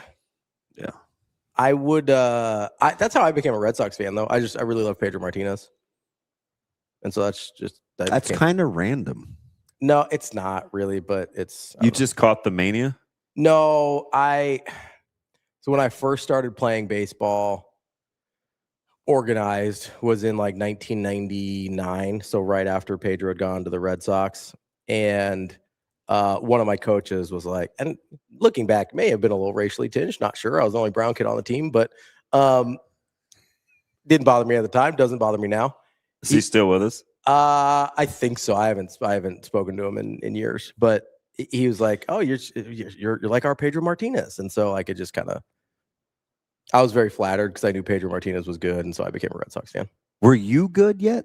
That was probably this sounds from 12 to 14 was probably when I was the best at baseball. Like I was an early growth spurt guy.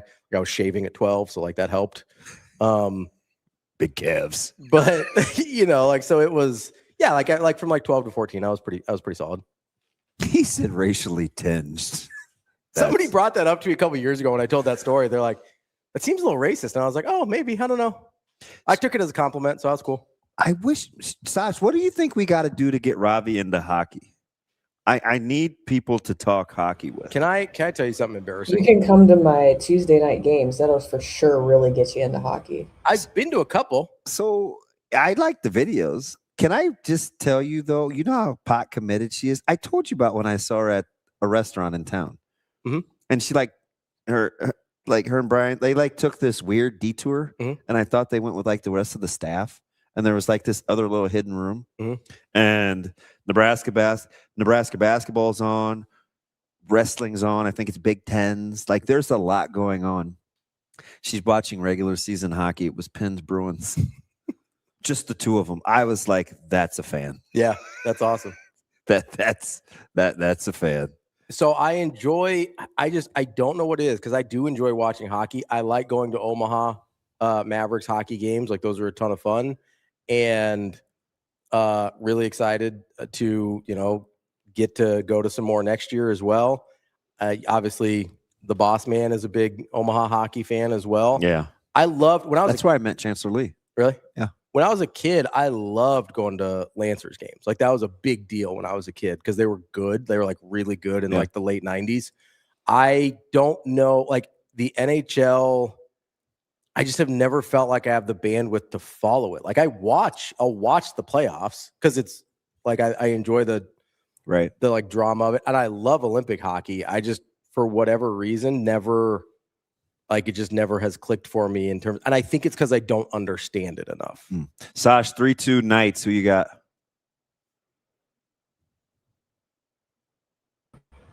I guess I'll go with Knights, only to honor my good friend Chad, who's no longer with us.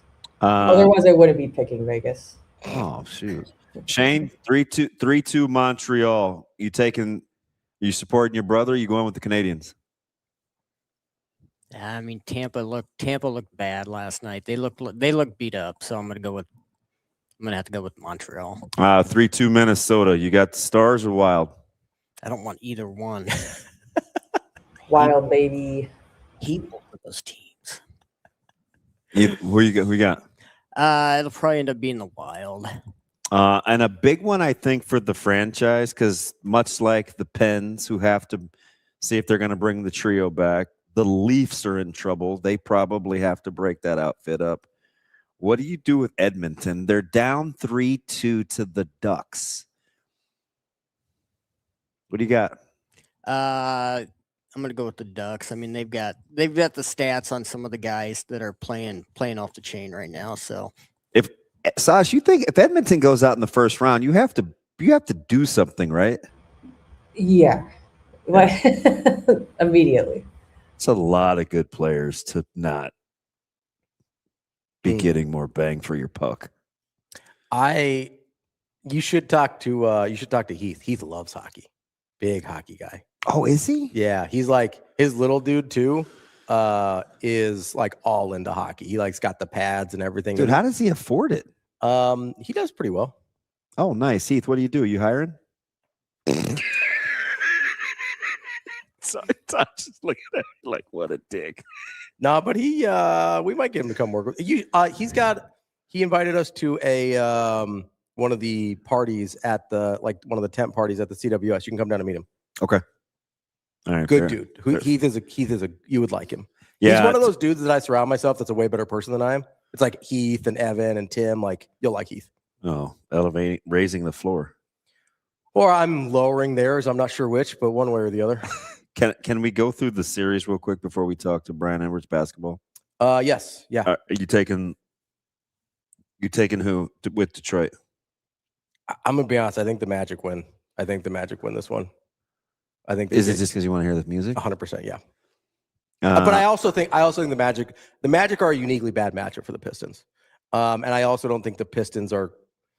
I don't think they're quite there yet in terms of weirdly, especially with a guy like Desmond Bane. I feel like Orlando's a little bit more seasoned. Doesn't he look like he's playing the wrong sport in his uniform? Always. He's looked like that forever. When he was back at TCU, I was like, that's a football player. I don't know what's he doing out here. He's enormous. So you're taking the Magic on the close them out? Yep. Now the Cavs have looked horrible and everybody likes them. The Cavs, it's 3-2 Cleveland. I'm over the Cavs, but the Raptors are bad. Like last night, first 6 minutes of the fourth quarter looked like 2007 basketball. You know, those 60-58 finals games between the Spurs and Pistons. Like it was brutal. I don't know 2007. Are you surprised all these series are 3-2? I'm a little surprised. I'm a little surprised at a couple of them, but a lot of these are weird matchups. Like Rockets and Lakers are a weird matchup because of all the injuries and things like that. Like who wins? I think the Lakers end up winning. It's never 3-0's never happened. I'm not going to predict it. Like what about Hawks Knicks? I think the Knicks end up winning, but I think it goes 7. Celtics Sixers. Celtics are going to win that. I think the Sixers are the most dangerous team in the playoffs that people don't like. I think there is a chance that they could upset the Celtics. Their only danger. They can't win Game 7 in the Garden. Can they? I don't think so. That's why I picked the Celtics. Well, get to Game 7.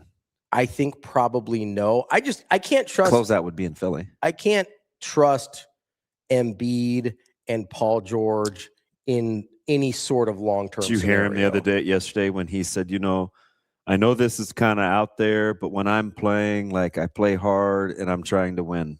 I'm like, Joel, haven't they already won in the Garden? Yeah, I said game 2? 7 though. Yeah. I mean, it's different. Yeah, especially in Boston, it's different. It's different.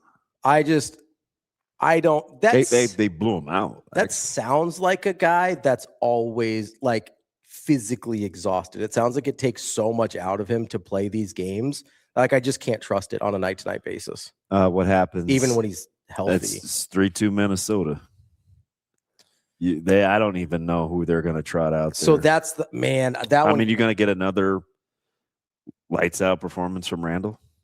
You need one from Randall or one from Desumnu or like maybe you get.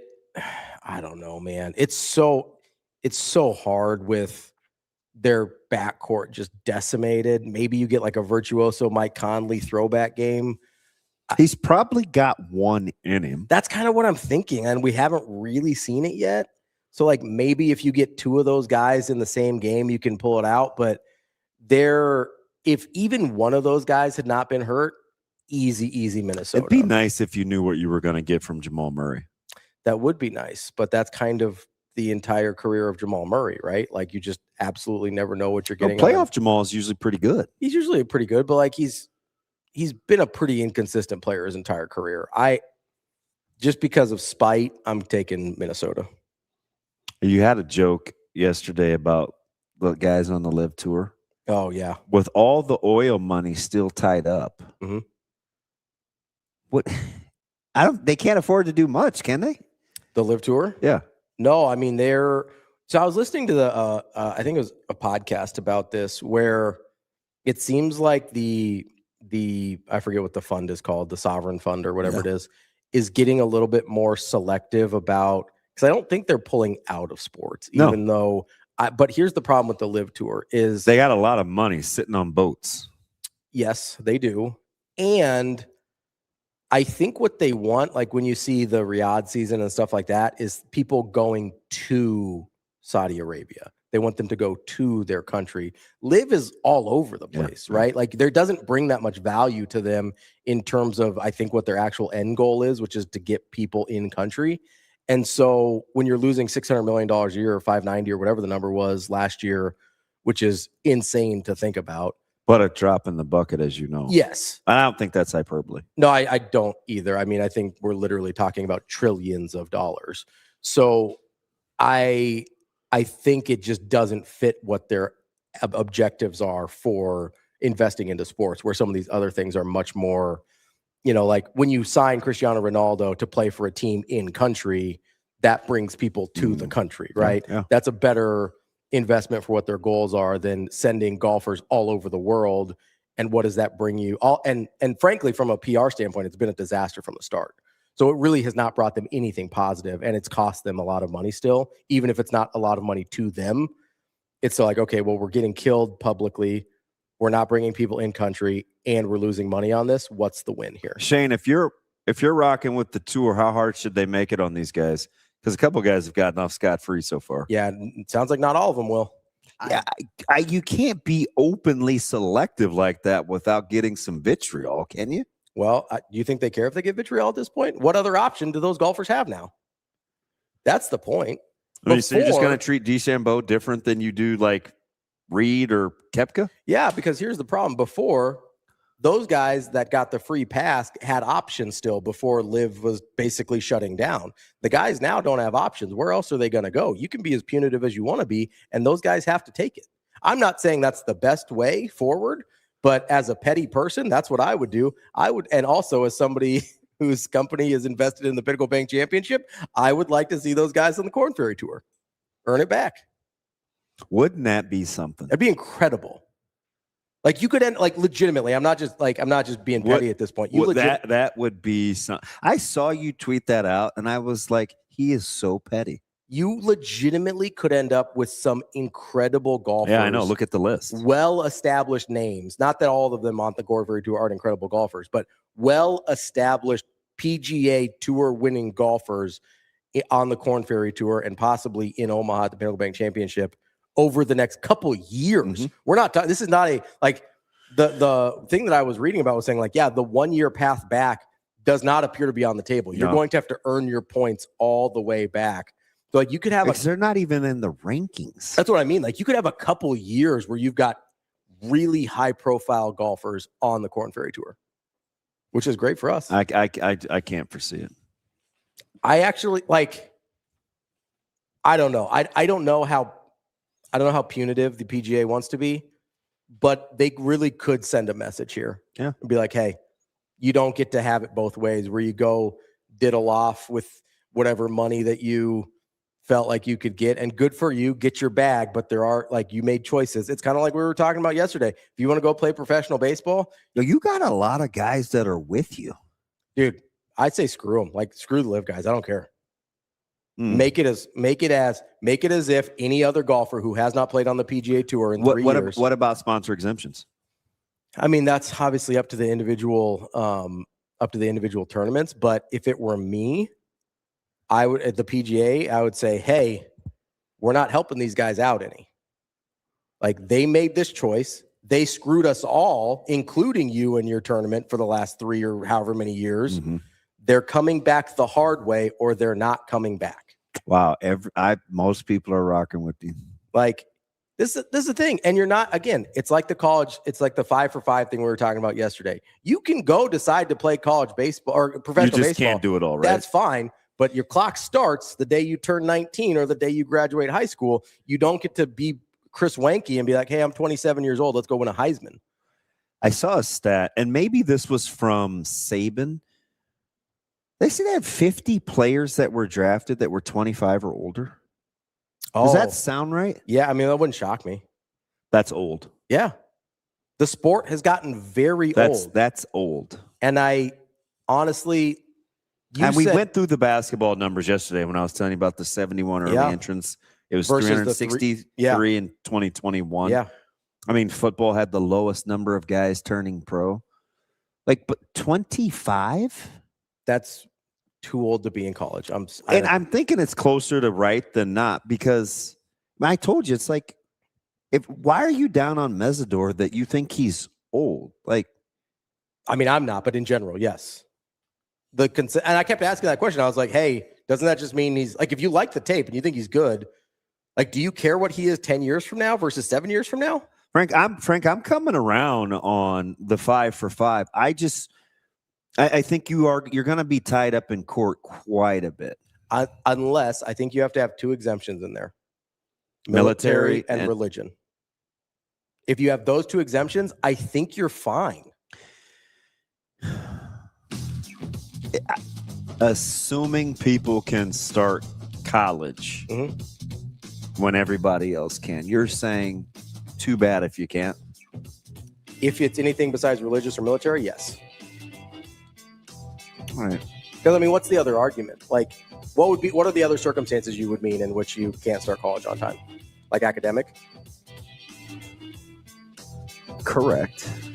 I mean, we've seen that. That's what the process was before. You go to a JUCO, you lose 2 years, and then you go play 2 years. Yeah, but you're in good now with the Pavia. Yeah. Arbitration. Yeah. I think you have to go back and get it. I think you have to find a way to loop the NJCAA into kind of what you're doing. You better Google that Sherman Act too. Or you just say, hey, or you provide probably the simplest answer is to reopen a partial qualifier situation. Now that would be interesting. Where, hey, you can get in. Similar to Prop 48. Yeah, basically. I think that's the simpler solution to say, hey, it's 5 for 5. We can get you in. You can't play yet. You can get paid if somebody wants to pay you to get your grades up. They can get paid on it, but you can get in. But JUCO doesn't count still. God, could I harbor a partial qualifier? I mean, we used to all the time, right? Didn't cost us as much, but used to all the time. They're good enough. You'll harbor just about anybody. Yeah, Good point. Kind of how it goes, right? Let's take a quick break. We'll be right back with Brian Edwards. That's DB. I'm Ravi Lulla. It's Hurrdat Sports Live. It's time to shift into spring at Edwards Chevrolet. Lease the 2026 Chevy Trax LT for just $319 a month, $0 down with your first payment due at signing, or save $2,500 off MSRP. Spring on these deals before they're gone. Drive away with more this April. Or lease the 2026 Chevy Silverado RST for just $579 a month, $0 down with your first payment due at signing, or save $9,000 off MSRP. Get to Edwards Chevrolet today. Together, let's drive.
Yeah, we kind of gave them, after, Tucker came out of the game there, we kind of gave them the momentum back. Leadoff walk and a homer there. And, like you said, there are a couple home runs, but, to hold it to just the 2-2-1, there was no real big crooked number in there.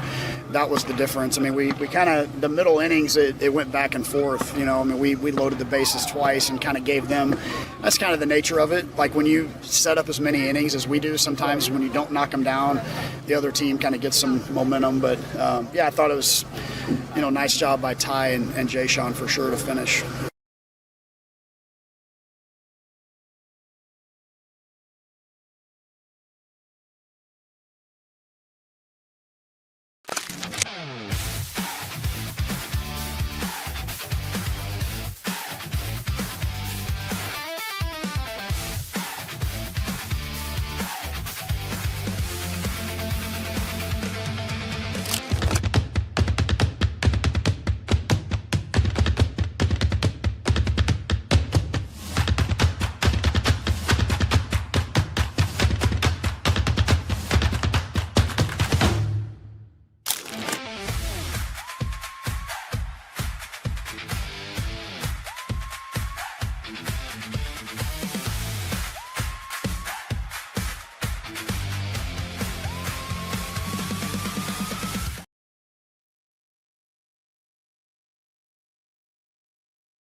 You're listening to Hurrdat Sports Live. Now, Vegas insider, senior handicapper, and fan of the cold Budweiser bottles, Brian Edwards. It's got to be touchdown, touchdown, touchdown. Brian Edwards. I don't really love it. Brian Edwards. Were they using the cream cheese to butter the bagel? Brian Edwards. I'm going with the cowgirl. Here is Brian Edwards. Welcome back, Hurrdat Sports Live. That's DBM Ravi Lulla here at Hurrdat Sports HQ. We are joined now by our friend Brian Edwards from Major Wager. B, what's going on, buddy? Good morning, gentlemen. How are we? Well, I just feel like I need to check on you, man, with what's going on with your Hawks. We good? No.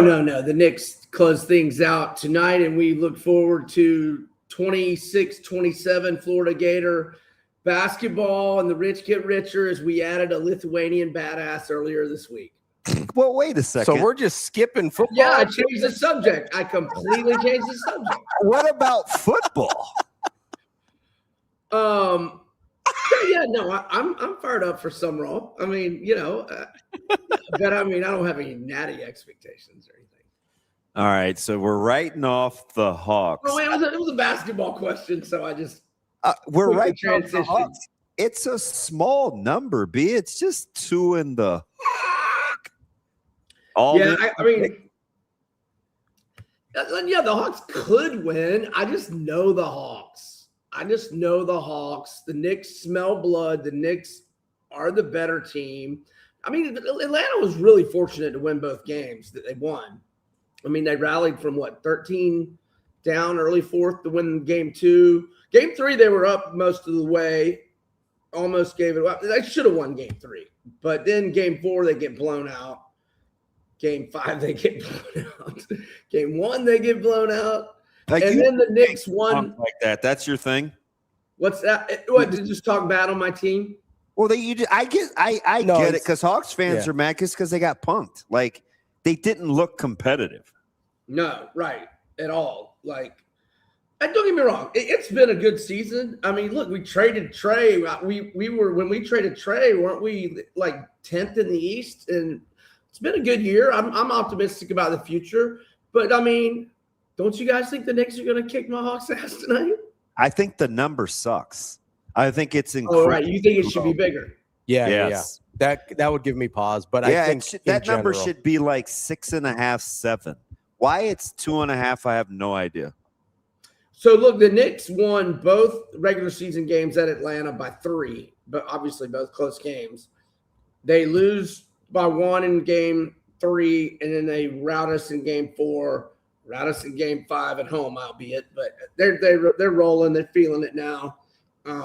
We don't have much defense for Cat as long as Cat, doesn't settle for threes and, does his work inside and then kicks out to open shooters. He's had a bunch of assists in the last few games. And yeah, I don't have much faith in the Hawks. Give me the Knicks. Who's your favorite Hawk? Jalen Johnson. You and my son, man. People love Jalen Johnson. I like him. He's only going to get better, I would think. Can I ask you a question about the Hawks? Mm-hmm. This is going to sound strange on its surface, but given what transpired the last couple seasons and then into this year, is Trae Young good at basketball? Did we talk about this last week? Yeah, or 2 weeks ago. Yeah, I don't know. Let's see now that he's got a dominant rim protector next year. It's a harder question to answer than it should be, right? Considering what his numbers are. Yeah, no, he's a great offensive player, but it's not. You got to play both ends, and then we talk like he's not really physically capable. I mean, he could give more effort at times. Yes. I guess the question is, does a person with like Trae Young actually contribute to winning basketball games in a consistent enough way? Well, let's see with a premier rim protector if Anthony Davis stays healthy, which if should be crossed out and say can't stay healthy. But he definitely we've seen enough to know that he's definitely not your primary guy if you want to be successful. Like he has got to be a number 2, if not number 3 guy, or number 2. I don't know. Anthony Davis it's not gonna work with the Wizards. I mean, obviously they stink, and they got 2 good players. We'll see how it goes. But again, another strange line for a team without their starting backcourt, but. Maybe you're in on Randall, you're in on Desomu. Maybe 5.5 is just too many. What do you like? I just don't think Desomu is going to score 40. What did he score the other 2 games ago? 43. Yeah. I just don't see that happening again. And this handicap is nothing but they're missing a perennial all-star in Edwards and DiVincenzo. As I know from, I would have won more than 10 grand on Michigan in the Natty game against Villanova. If they would have won outright, but I didn't have any way to hedge it. I had Michigan to win my bracket contest, would have won me like $5 grand. I had them at 45 and 55 to 1. So ever since then, I've called Dante DiVincenzo, Dante the Great. He's out. Edwards is out, and that's all my handicap is. Now, the Nuggets have rallied from down 3-1 twice during the Joker era, so there's that. But I just think Denver's a lot better when those 2 guys are out, and so I'll lay the 5 or 5.5. All right, going back to the other one of the other series, Raptors 4-point favorite or 4.5, depending on where you look, against Cleveland. Did the offensive regression, I think that's the nice way to put it, especially in the fourth quarter yesterday, does that concern you at all in kind of favoring the Raptors here, or where are you at? So, okay, I was not on the game when Ingram got hurt, and I remembered that right after I DM'd you guys. What do we? How long do we think is Ingram out tomorrow night? I'm like looking right now. I'd forgotten about the injury. I'm not even sure. I thought he was game time decision, but we saw what game times mean with guys like Austin Reeves too. Right. So look, I'm leaning Raptors here, but if Brandon Ingram is out, then that kind of changes it. I mean, don't get me wrong. I mean, they were out even for all of 11 minutes, I think, last night. But I'd like to know Ingram's playing before I commit to the Raptors. I'm gonna lean to the Raptors. But I missed his injury, so I don't know how severe his injury is. Well, it looks like he's been dealing with it for the last couple weeks, and it just kind of got aggravated last night. So I think it is truly going to be a game time decision in terms of like pain management and that type of thing, if they can get it feeling okay before start a game. So that's one you may have to. That might even be like a live line where you see how he's looking early. Right. Yep. Let me switch over to the fight game. What you taking Cactus Jack? What do you like here between Carlos and Jack? It's just, I mean, Carlos is a slight fave. I'm a little surprised he's favored. I like Prates. I think Jack Della is the better grappler. But we've seen Prates, look, he's fought 7 times in the UFC, 6 knockouts inside of 2 rounds. The only loss was to Ian Gary. I bet on Gary that night. Gary kept him away with his length and the kicks on the outside. He kind of won some rounds by points. But when Prates started, blocking his takedowns and started beating him down in the 4th and 5th, and Gary was very fortunate to escape with a decision, I was really scared I was going to lose because Prates was rallying. I just think Della is not going – I don't think Jack Della is going to be able to dominate with his grappling. I think Prates is a good enough grappler to hold him off there. I mean, he may lose a round or 2 with Jack Della getting takedowns, but I just think Prates has got too much for him standing up. I think he's going to catch him, and I think Prates is going to win by KO. In fact, I took him minus 120 straight. My book doesn't have the props out yet. I doubt there's much value in taking Prates to win by KO. It's probably only like even money or just, 20 or 30 cents better than the normal price. But if you can get a decent plus on the KO prop, I would like that as well. But I like Prates to beat Jack Della on the road in Perth. All right, so you're looking way ahead here on an early week 1 line. SMU 2.5-point favorites against FSU. What's tripping your trigger on that one? Okay, so I saw this at DraftKings last week, and this is not aimed at you, Ravi. In fact, I think you could attest to this or not. I mean, aren't FSU fans in what I call Zook mode? When Ron Zook was coach of Florida, I wanted Florida to lose because my only interest is the better health of the long-term health of the program. And I think SMU's way better. They got Kevin Jennings back. I think they've got the quarterback advantage. They got a 4-star tight end in Theo Melanostrom from Texas A&M. They got a 4-star transfer wide receiver and Yannick Smith from East Carolina. They got a running back in Kendrick Raphael from Cal, 943 rushing yards, 13 touchdowns last year. I think SMU's a lot better, and I like them minus 2.5. And I didn't. Are FSU fans in Zook mode? I mean, not that the fans matter. I just don't think FSU is going to be very good, and it's a small number. So I agree they're probably not going to be very good, but I think the difference between being in Zook mode and where Florida State fans are at is the sense that I get is people genuinely like Mike Norvell. I think they want him to be successful.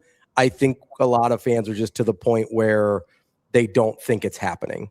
And so if they are rooting for him, it's certainly not like it got, you can correct me if I'm wrong. With the Zook thing, it felt like there was a certain amount of vitriol at some point, like get this guy the hell out of here.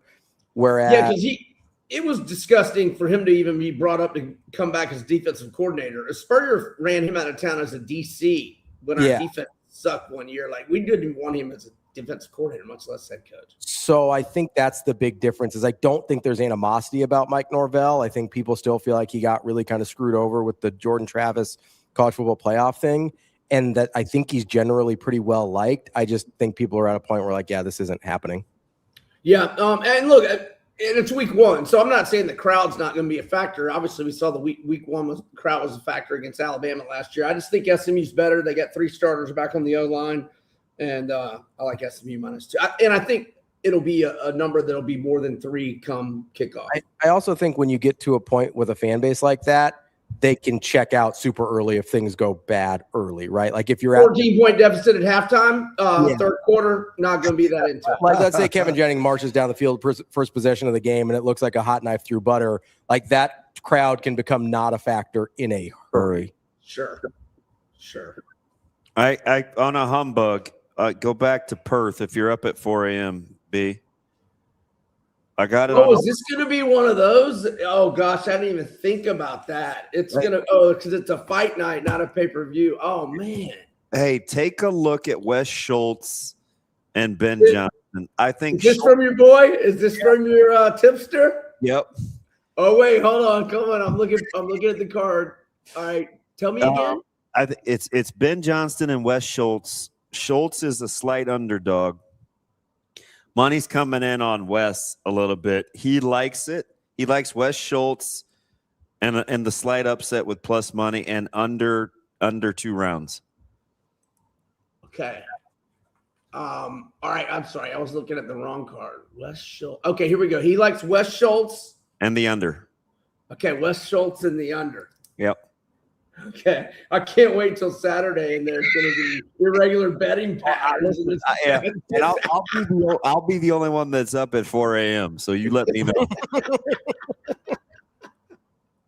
Yeah, I hit that snooze button as much as possible. Well, there are times he wakes up to text, and it's like in the 3. So I mean, that's the weekend, so you know I'm not sleeping. Okay, all right. Wes Schultz, I'll be on it, and I'll be looking for Twitter irregular betting patterns, fight scrapped. You're going to wake up at 5:30, 6 a.m., and you're going to be like, oh, man, I'm ready to start my weekend with all this extra cake. There we go. That damn DB texted me again at 3 o'clock in the morning. Here we go. I told him. All right, I'm on it. I'm going to put it in right after I get off. I told him my phone's always on vibrate. He can text whatever he wants. All right, B, we appreciate the time as always. Good stuff. We'll talk to you later. All right, thanks, guys. See ya. Thanks, B. That's Brian Edwards from Major Wager. Coming up next, Michael Bruntz, Husker 24/7. That's DB. I'm Ravi Lulla. It's Hurrdat Sports Live.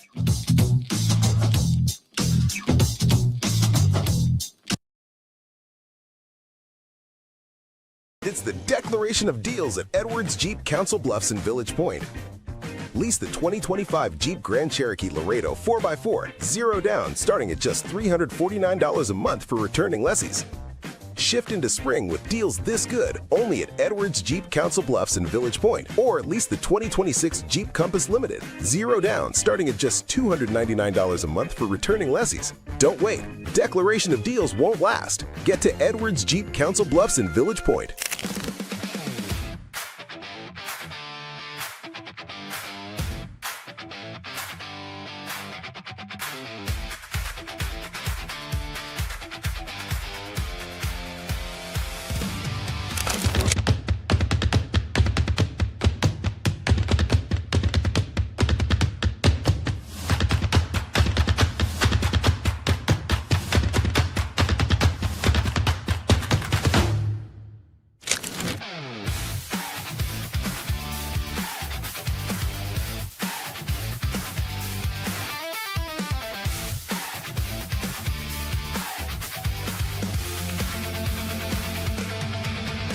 Everyone just says that we're just competitive, resilient, and I think it's kind of insulting when people like leave because it's like we're never out of the fight and we just keep coming, and craziness can happen. What's the motto? Nuts and guts, right? So no, because I think winning's hard in general, and I think that we just we're tough, and whether we win or lose, it's all about the team no matter what, and it's on to the next pitch, on to the next game.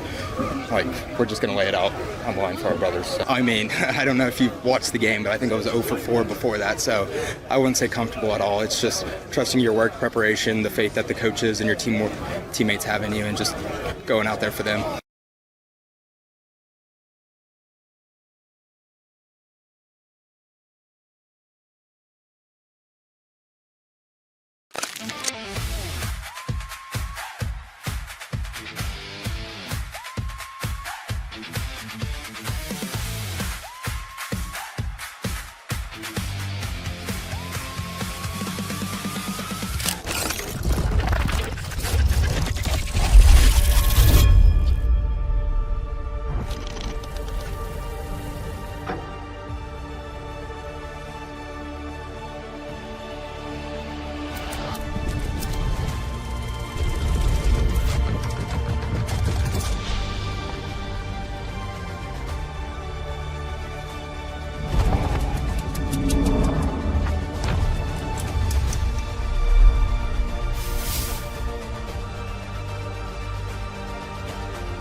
Welcome to Hurrdat Sports Live. Welcome back, Hurrdat Sports Live. That's DBM Ravi Lulla, presented by Next Gen Male Medical. We are joined now by our friend Michael Still Bruntz. waiting on him. Okay, just kidding. We are not joined by our friend Michael. He's kind of a 906 guy. He is. I thought we were at 904. I thought we might be okay, but it's okay. I wasn't looking at the backstage. That's on me. Backstage, underage. That's totally on me. Was that Belle Biv DeVoe? The only song I know by Belle Biv DeVoe is Poison. Adolescent, she's fine. And that's totally on me. Action took. He's logging in now. Okay. Yeah, he's got drop off. I wonder if Bruntz. I'm gonna ask him. Let's take a wager. You think Bruntz is a put the box in the fridge kind of guy, or take the stuff out of the box? Well, let's ask him. No, you have to go first. We'll ask him in a second. I think he is a organized things outside of the box, put him in the fridge guy. Sash, what do you got? Box, no box guy for Bruntsy. They don't call him Box Bruntz for nothing. What did we just do with the drinks? Box or no box in the fridge for Bruntz? I'm going to say he's no box. Shane, box, no box? No box. All right. Good morning, Michael Bruntz. How are you from 24/7 Sports? I'm well. I've never been called that before, Austin, by the way. So we got to be careful. Got to be careful here. All right. So you strike me as a big Jello and Mandarin oranges guy. When you get Jello and Mandarin, no fruit in the Jello. Do you non-starter? Wait, do you take the Jello or pudding or Mandarin orange cups out of the boxes, or do you put boxes in the fridge? Like, do you remove the cardboard? Because they come in like those little hangy things now. Yes. Do you like Capri Suns? Do you take the Capri Suns out of the box, or do you put the box in the fridge? See, I think I'm not one or the other, and I think what usually ends up happening is the box goes in there, and after a few things get removed, then the box comes out, and then the other things are left in there, because the fridge is valuable real estate. That's oceanfront property, guys. You got to be organized in there. So I'll allow the cardboard to be in there for a bit, but then decisions have to be made. So I'm very situational, right? In the upstairs fridge, no boxes.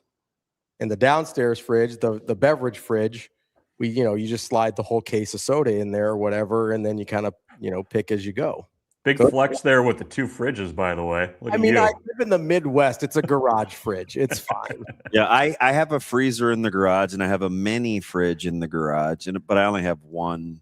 My refrigerator in my house isn't exceptionally big. Matter of fact, like if I was going to have discretionary income, I'm either staining my deck or getting a fridge. It's one of those two things. Interesting. Yeah. Big deck stain guy. Well, it's been 2 years, you guys. Where on the list of just undesirable home improvement projects is staining the deck. Like that's got to be up there pretty high, right? It's super high. Oh, well, it's almost, I would probably get a new countertop. It's starting to chip, Bruntz, which it looks like there's something on it every time I come home. And I can't tell you, I throw myself on the floor and I pout incessantly over the way it looks. You gonna install it yourself? So you save yourself a lot of money doing that. No, I live with the queen of do-it-yourself people, so that would probably be in her wheelhouse. Counters are a lot, though. We haven't talked about. I don't know if it bugs her as much as it. I think I'm the only one that eats it. Well, that's because you're the one cooking most of the time, right? Yeah, but I mean, don't I give off? Dom, I think I give off big deck energy vibes because I like to sit outside and watch television. That's my thing. Okay, that makes sense. Yeah, and stop laughing, you 4-year-old. I'm just really glad you pronunciated the E correctly on that one. There's a lot of like Jen and Jen. There's a lot riding on that pronunciation. Let me ask you one more question, since this is getting to know Michael Bruntz like we haven't talked to you for years. Do you prefer your drinks, generally speaking? I get it; it's like situational. Do you prefer your drinks room temp, with ice, or cold? Like, what do you drink the most of, and what is it? Let's start with water. Cold, no ice. Cold, no ice. All right. Cold, no ice. I go cold with ice. Like I refrigerate it and then I put it over ice still. Bruntz, can you drink room temperature water? If I have to, I prefer not to. Okay. Big cold water guy. I'll drink coffee on like a 110 degree day though. Hot coffee. That's weird. Is coffee the liquid you drink the most of? Yes. Is it close? No. So you're like an all day coffee guy? Like you'll drink it at night? Uh-huh. Do you switch to decaf or caffeine just doesn't bother you? No, there's no reason for decaf ever. Plus, like when does he fire? Like when does Bruntz seem like he's revving high?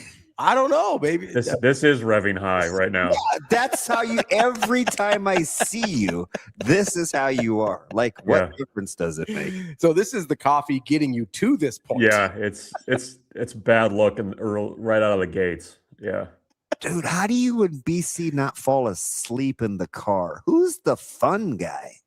You both are fun. We both are very fun. We're fun guys. That would be amazing.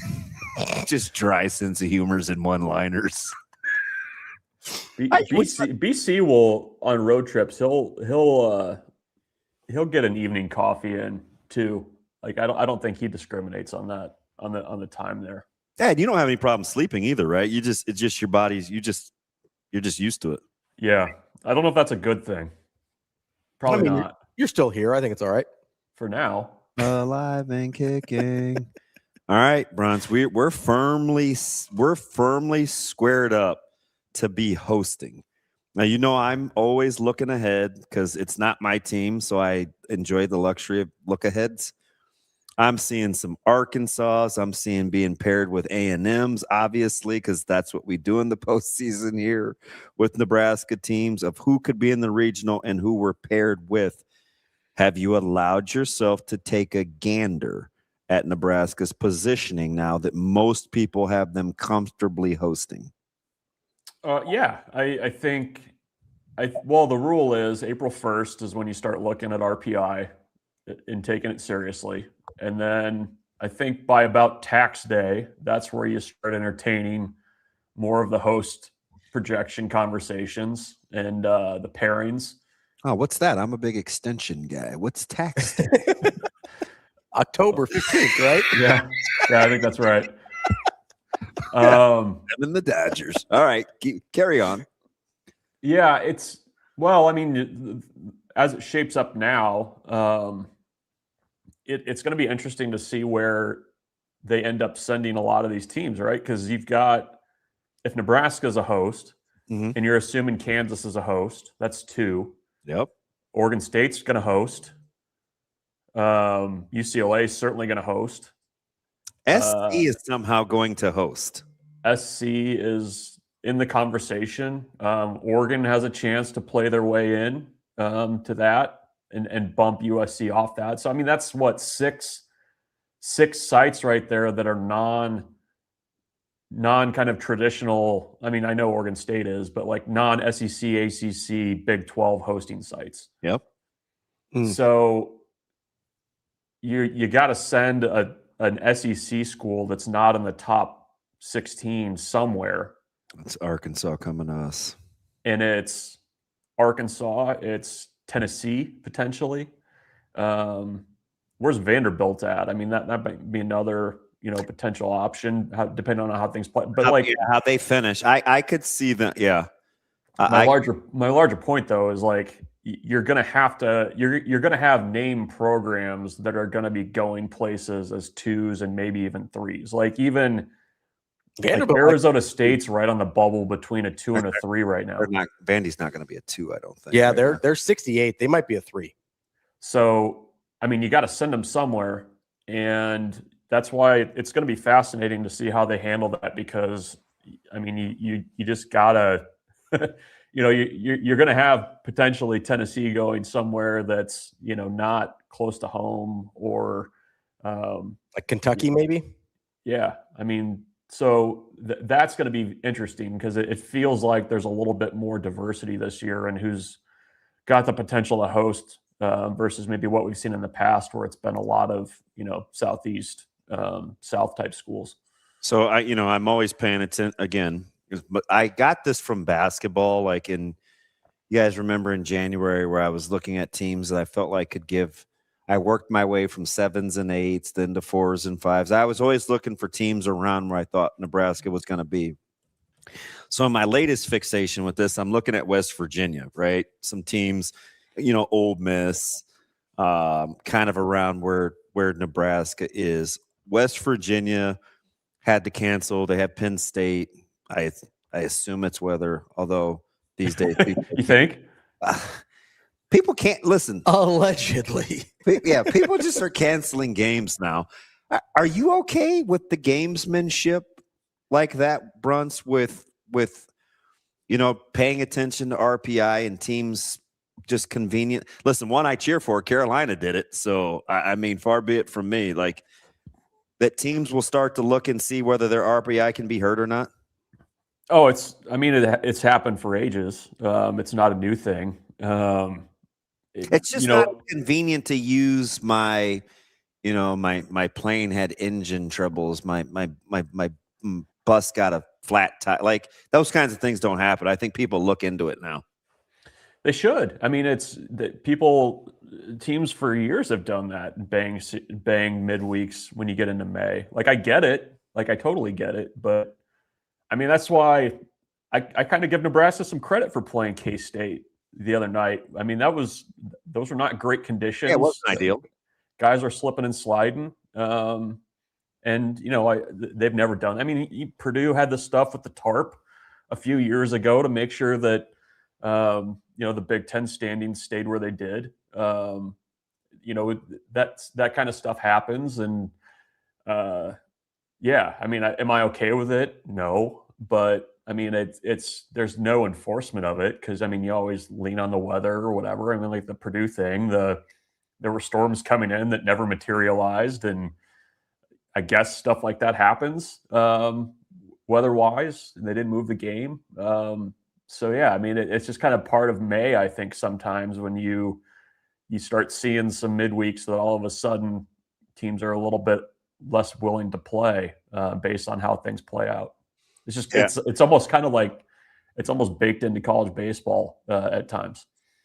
I get it. Georgia State, Alcorn State, or who else? Queens canceled, or I think North Carolina canceled. Charleston canceled last night. Is RPI in baseball significantly more important for you than RPI in almost any other sport where it seems to be antiquated? Yeah. I mean, I think when you look historically, I mean, for whatever other factors that are supposedly determining who hosts and where teams go. I mean, it feels like in baseball, it's a little bit more.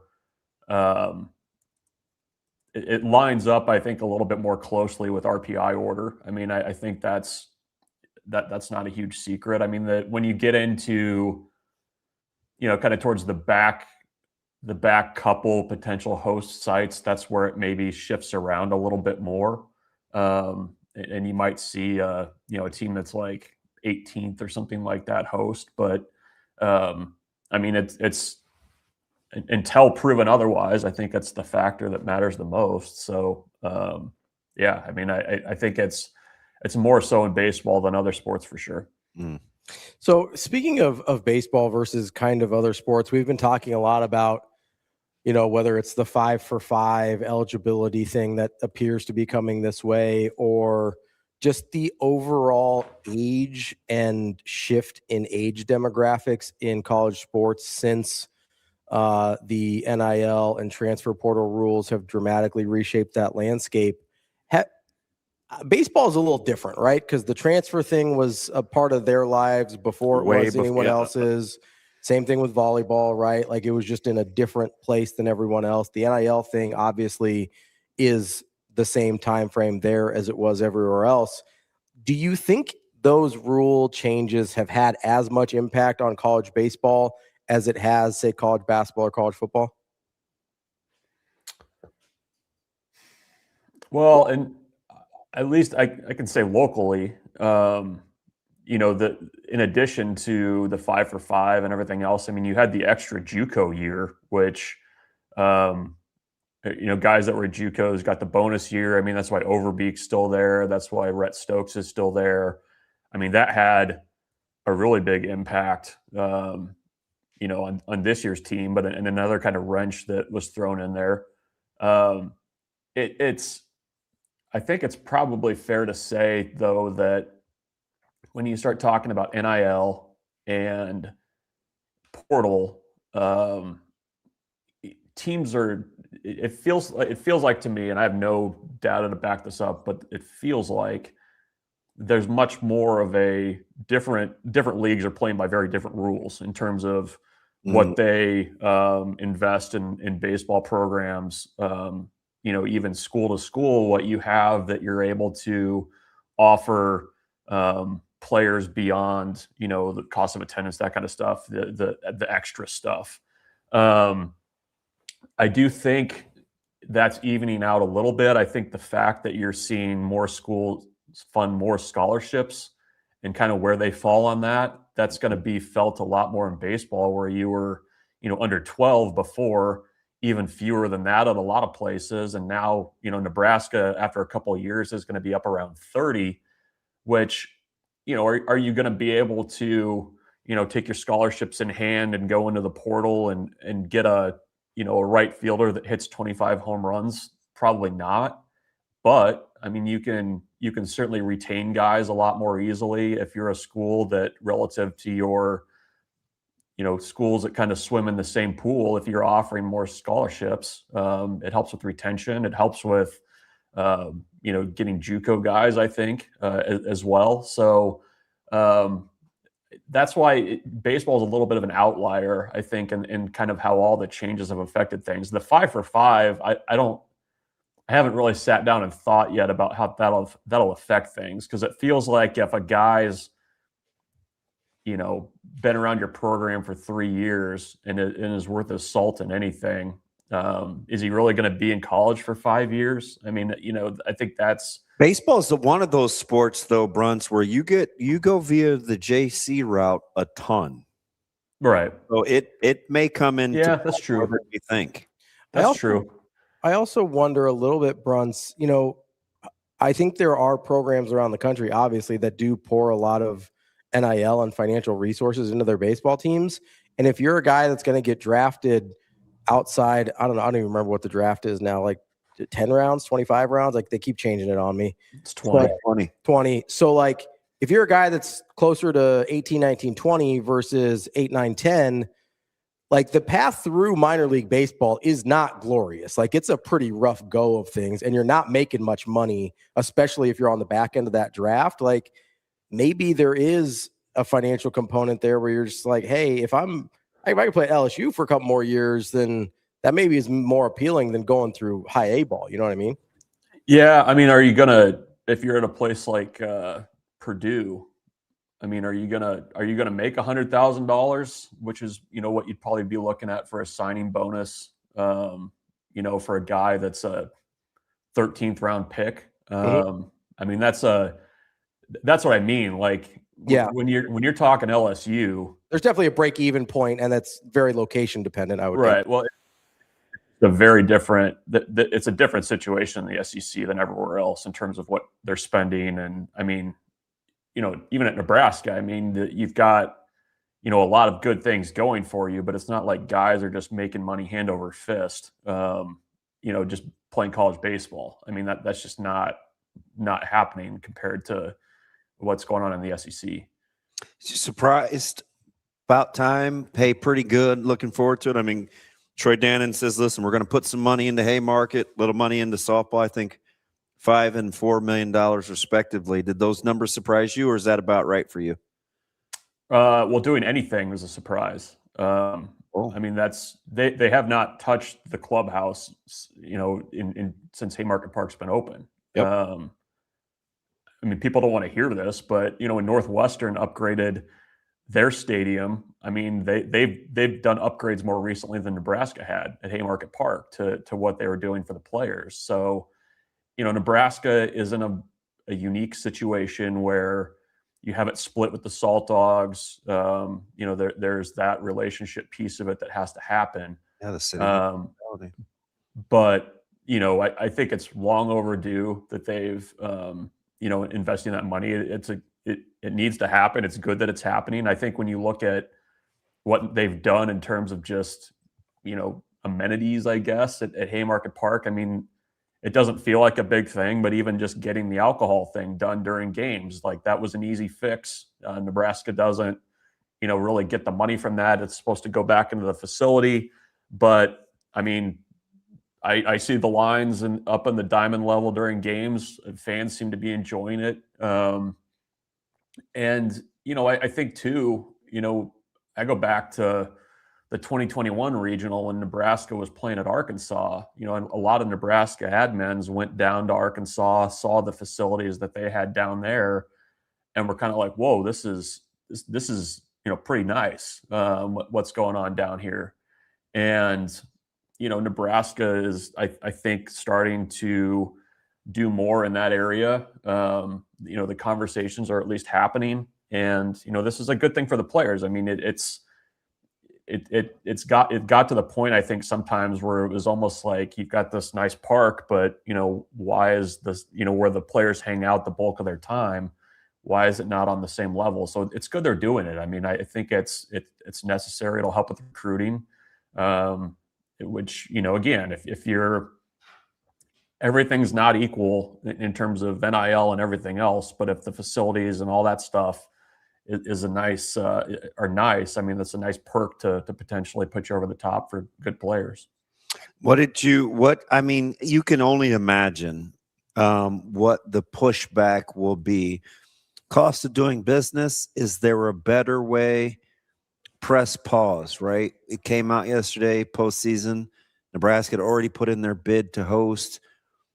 And, you get the parameters, right? Tickets will be sold through tiered sales, prioritizing the Husker Athletic Fund, membership. Season ticket holders aren't not reserved or held, right? It got a ton of buzz yesterday. Simply the cost of doing business, or a better way to do it. I hate the pro example with season ticket holders. I don't think that's apples to apples, but I'm willing to be talked into it. I think, well, it's also an NCAA event. Like you got to they hold tickets for other teams, which is part of it, because part of the reason why I hate the pro example, people, look at the pro. I'm like, it's not the same thing. Yeah. I mean, there's like when you submit the and Nebraska does this every year. I mean, it's kind of a formality almost that you submit the paperwork to be considered as a host, but there's ticket requirements that come along with that, I think. So yeah, I think that's part of why your seat would not be necessarily guaranteed. I forget if do they sell the whole session, or is it, they don't sell game by game. So I think that's also a piece of it. But, it's interesting though, to me, like, is there a way to, people who have been going to these games for years, have been longtime season ticket holders, would they get a chance to maybe sit somewhere else? I don't know what the order is in terms of, in the reserve section, is it all season tickets? How many are game by game? That kind of thing. It seems like there's a way to probably make that work a little bit. I mean, baseball's tough. I mean, and for as somebody that's covered a lot of these games that are just lousy weather games, Northern Colorado's played in Lincoln when it's been snowing. Yeah. You should maybe get something for that loyalty, I guess. I don't know. Maybe pick another seat. Is there? I don't know. I mean, I don't know if there's a way to do that. I mean, I think probably the crux of the issue for a lot of people is like, somebody's going to get to the front of the line faster that hasn't necessarily been going, and I get that, but that's the thing that I think probably rubbed people the wrong way was people getting to the front of the line based on donation, not based on how long you've been there. So it is a challenge though, because we saw it with volleyball, right? I mean, well, it's a small park too. Like there's only I think maybe a couple thousand reserved seat backs. So I don't know if there's a good answer. I heard too, from a lot of fans that were pretty upset about the donation piece of it, I think. And I don't think it's just I don't think it's being thought of as like, oh, this is just a money grab that we need to, at least from the athletic department's point of view, that like, we're going to cash in on this. But it feels like there's probably a better way to maybe reward loyalty and people that have been season ticket holders for a long time. Because there's a lot of people I know that have been season ticket holders since that park's been open. Mm-hmm. Bruntz, great stuff as always. Appreciate the time. And can I ask you got one more question? Absolutely. Mike, how are we feeling about your A's? I'll throw a question back at you. When did the entire American League start playing like they're in the AL Central? It's like everybody's 500. But I would love to be 500. So remember, the day before we had Bruntz on, was it last week? There were only 4 teams in the AL with a winning record. Yeah. I don't. There's no one in the AL. You guys, what do you think the longest current winning streak is? To Bruntz's point, like, has anybody won 3 in a row? Yes, and there's no lunch. Bruntz, I'll buy you lunch today if you can tell me the team that's won 3 in a row in the AL.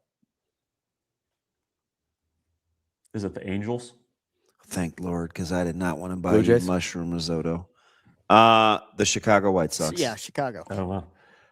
Ravi, since we're asking questions, the best analogy I heard to the Red Sox coaching managerial change, was if you crapped your pants and changed your shirt. That was the way it was described. Is that accurate? Dude, he's getting roasted in our group chat, and I feel so bad for him because he's. Well, it doesn't help that D. Maurice is a Yankees fan. Like, I'll take it from you. That's fine. But no, I mean, that's probably close. I mean, I would say, I would use a car analogy. I'd say, like, if your transmission went out and you decide to get an oil change, like, it's not fixing anything at all. This is a front office problem, has been a front office problem for years. I don't know if, like, I respect Alex Cora. I don't know if he's as good of a manager as his reputation is. I have no idea because he hasn't been given a roster worth managing for most of the last 6 years, right? So it is whatever analogy you want to use, pooping your pants, changing your shirt, blowing your transmission, changing your oil, whatever it is, Alex Cora and the coaching staff were not the problem. Now, they had some issues with the hitting coach and how he was dealing with some of the young talent. I think Christian Crawford in particular was one that they were, or Christian Campbell was one in particular that they weren't in love with how that went at the major league level. But like, again, you fire the hitting coach, that's fine. That happens a lot. This is the ownership. Like, they literally didn't bring back Alex Bregman because Alex Bregman liked the manager and Craig Breslow wanted to fire him at some point. Like, that's why Alex Bregman didn't get brought back. So, but that doesn't explain why they won't spend money on Pete Alonso or anybody else for that matter, and then overpay for Ranger Suarez. Like, this has been a disaster of a front office since they got rid of Dombrowski. And again, I think it was because he gets a lot of he was really good with the Red Sox. I don't know what else. Like, he just was. He was really good with the Red Sox. And every other GM they've had between Theo Epstein and Dave Dombrowski has sucked. Whether it is Chaim Bloom, whether it's Craig Breslow, whether it's Ben Cherington, like every other guy they've had has been bad. So yeah, I'm going to gravitate toward Dave Dombrowski a little bit because he's the only one besides Theo that's had this franchise be functional. Hey, speaking of Dombrowski, you know who started following me on Twitter yesterday, you guys? Who? Jonathan Papelbon. Really? That's so random. It's the third major leaguer. That's following. So random. Yeah. Why? Were you like did you like randomly mention something that was that seems like a very strange follow? It was a retweet from a connection that he liked. That he was like, "Oh, I'd like to know more about this guy." And we it's Did you message him? Yeah. I asked him if it was an accident. What a move. Hey, is this on purpose? Hey, just asking. Did you mean to do this? I'm so insecure. Are you lost? No, I like to communicate. You know what? I hate guessing, right? So it's a fair question. I would want to know, why are you here? Yeah, because Eduardo Perez is following me. Really? Yeah. But anyway, so Bruntz, that might make sense from Omaha, though. Like, there's a logical connection between Eduardo Perez, CWS, and you. Like, that makes sense to some degree. In my previous life, when Westwood, yeah, won, but like that, there's at least a path to being sensical. Where Jonathan Papelbon is just like, yeah, and he stereotypically did not seem like a guy that would like me. What, because he went to Mississippi State? Sure.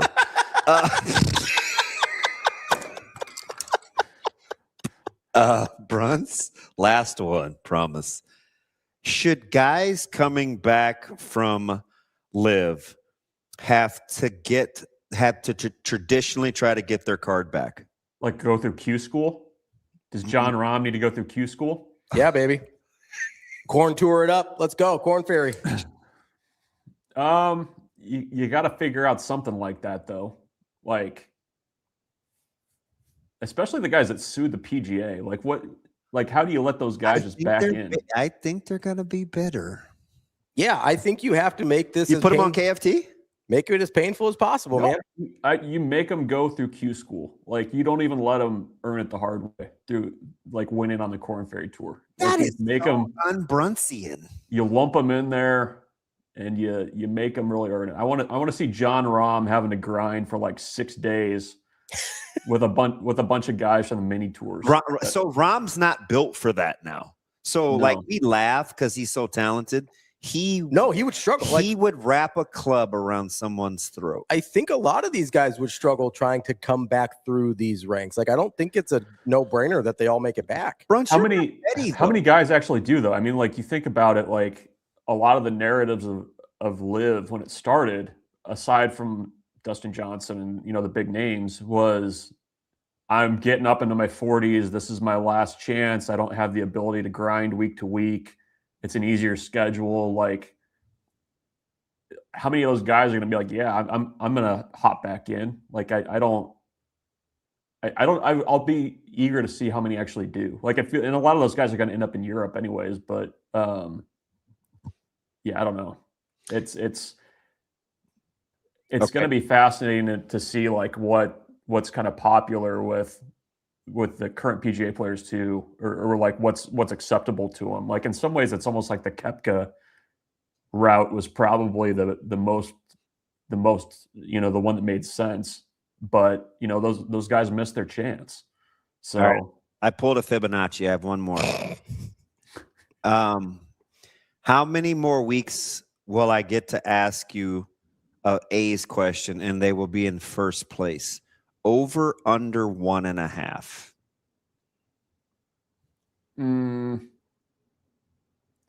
I think you'll still be asking me A's questions like that whenever we're talking about Big Ten baseball tournament. Oh, okay. That's right around the corner. Well, that's 2 more weeks. That's like 3. Gonna take the over of 1.5. Go A's. Okay, Bruntz. I'm glad you're encouraged. Sometimes you're a little bit of a Denny Downer. That's not bad. 1.5. He took 3. There we go. That's our guy. Michael Bruntz. Better than his dead Sox. That's for sure. I mean, that's just a cold. Like we know where I'm at here. Why do we got to do this? Well, I could have asked about you being in the basement longer than he's atop in the penthouse, but cheap shots for no reason. I'm going through a lot over here, man. That's Michael Bruntz. That's good 24/7. We'll talk to you later, buddy. Yep. See you guys. Bye. We've got Anthony Stabile, the Big A, coming up next here. Talking about the Kentucky Derby on Hurrdat Sports Live. Just ask me. I'm a living legend. It's time to shift into spring at Edwards Kia. Lease the 2026 Kia Seltos LX as low as $198 a month. Shift into spring for less. Spring on this deal before it's gone. Drive away with more this April. Or lease the 2026 Kia Sportage LX as low as $228 a month. Don't wait. Shift into a fresh deal this spring at Edwards Kia. It pays to make the drive to Edwards Kia.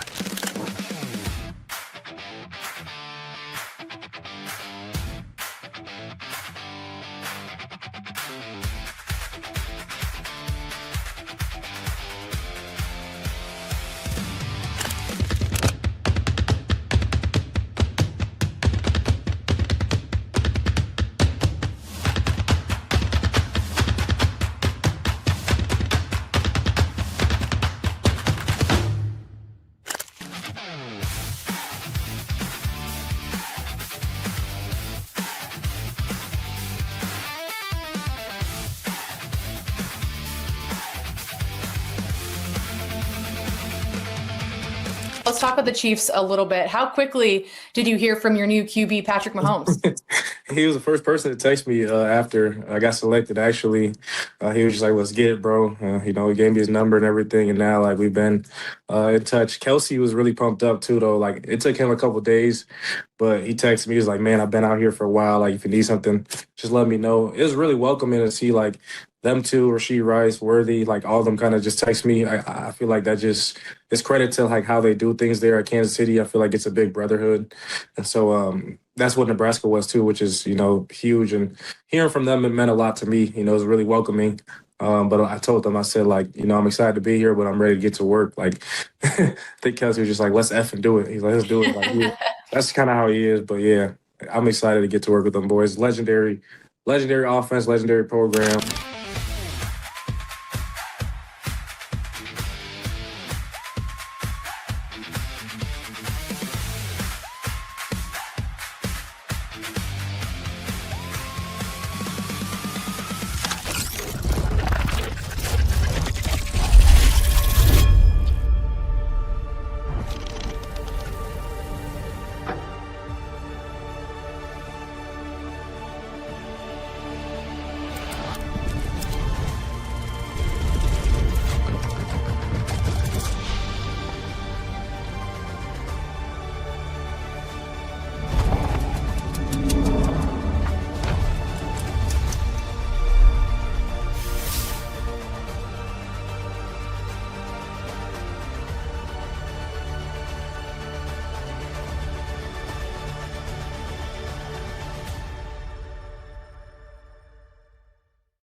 It's time to shift into spring at Edwards Nissan.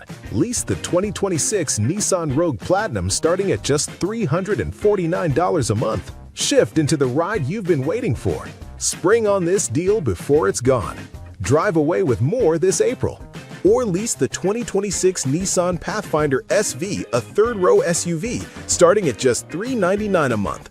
Don't wait. Shift into a fresh deal this spring at Edwards Nissan.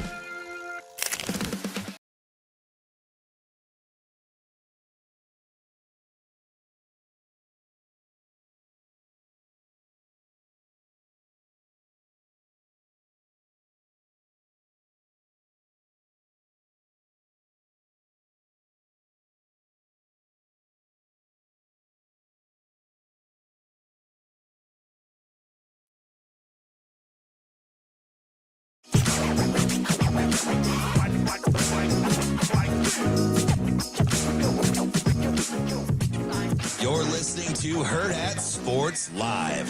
Neo Equos is the leader at the top of the stretch.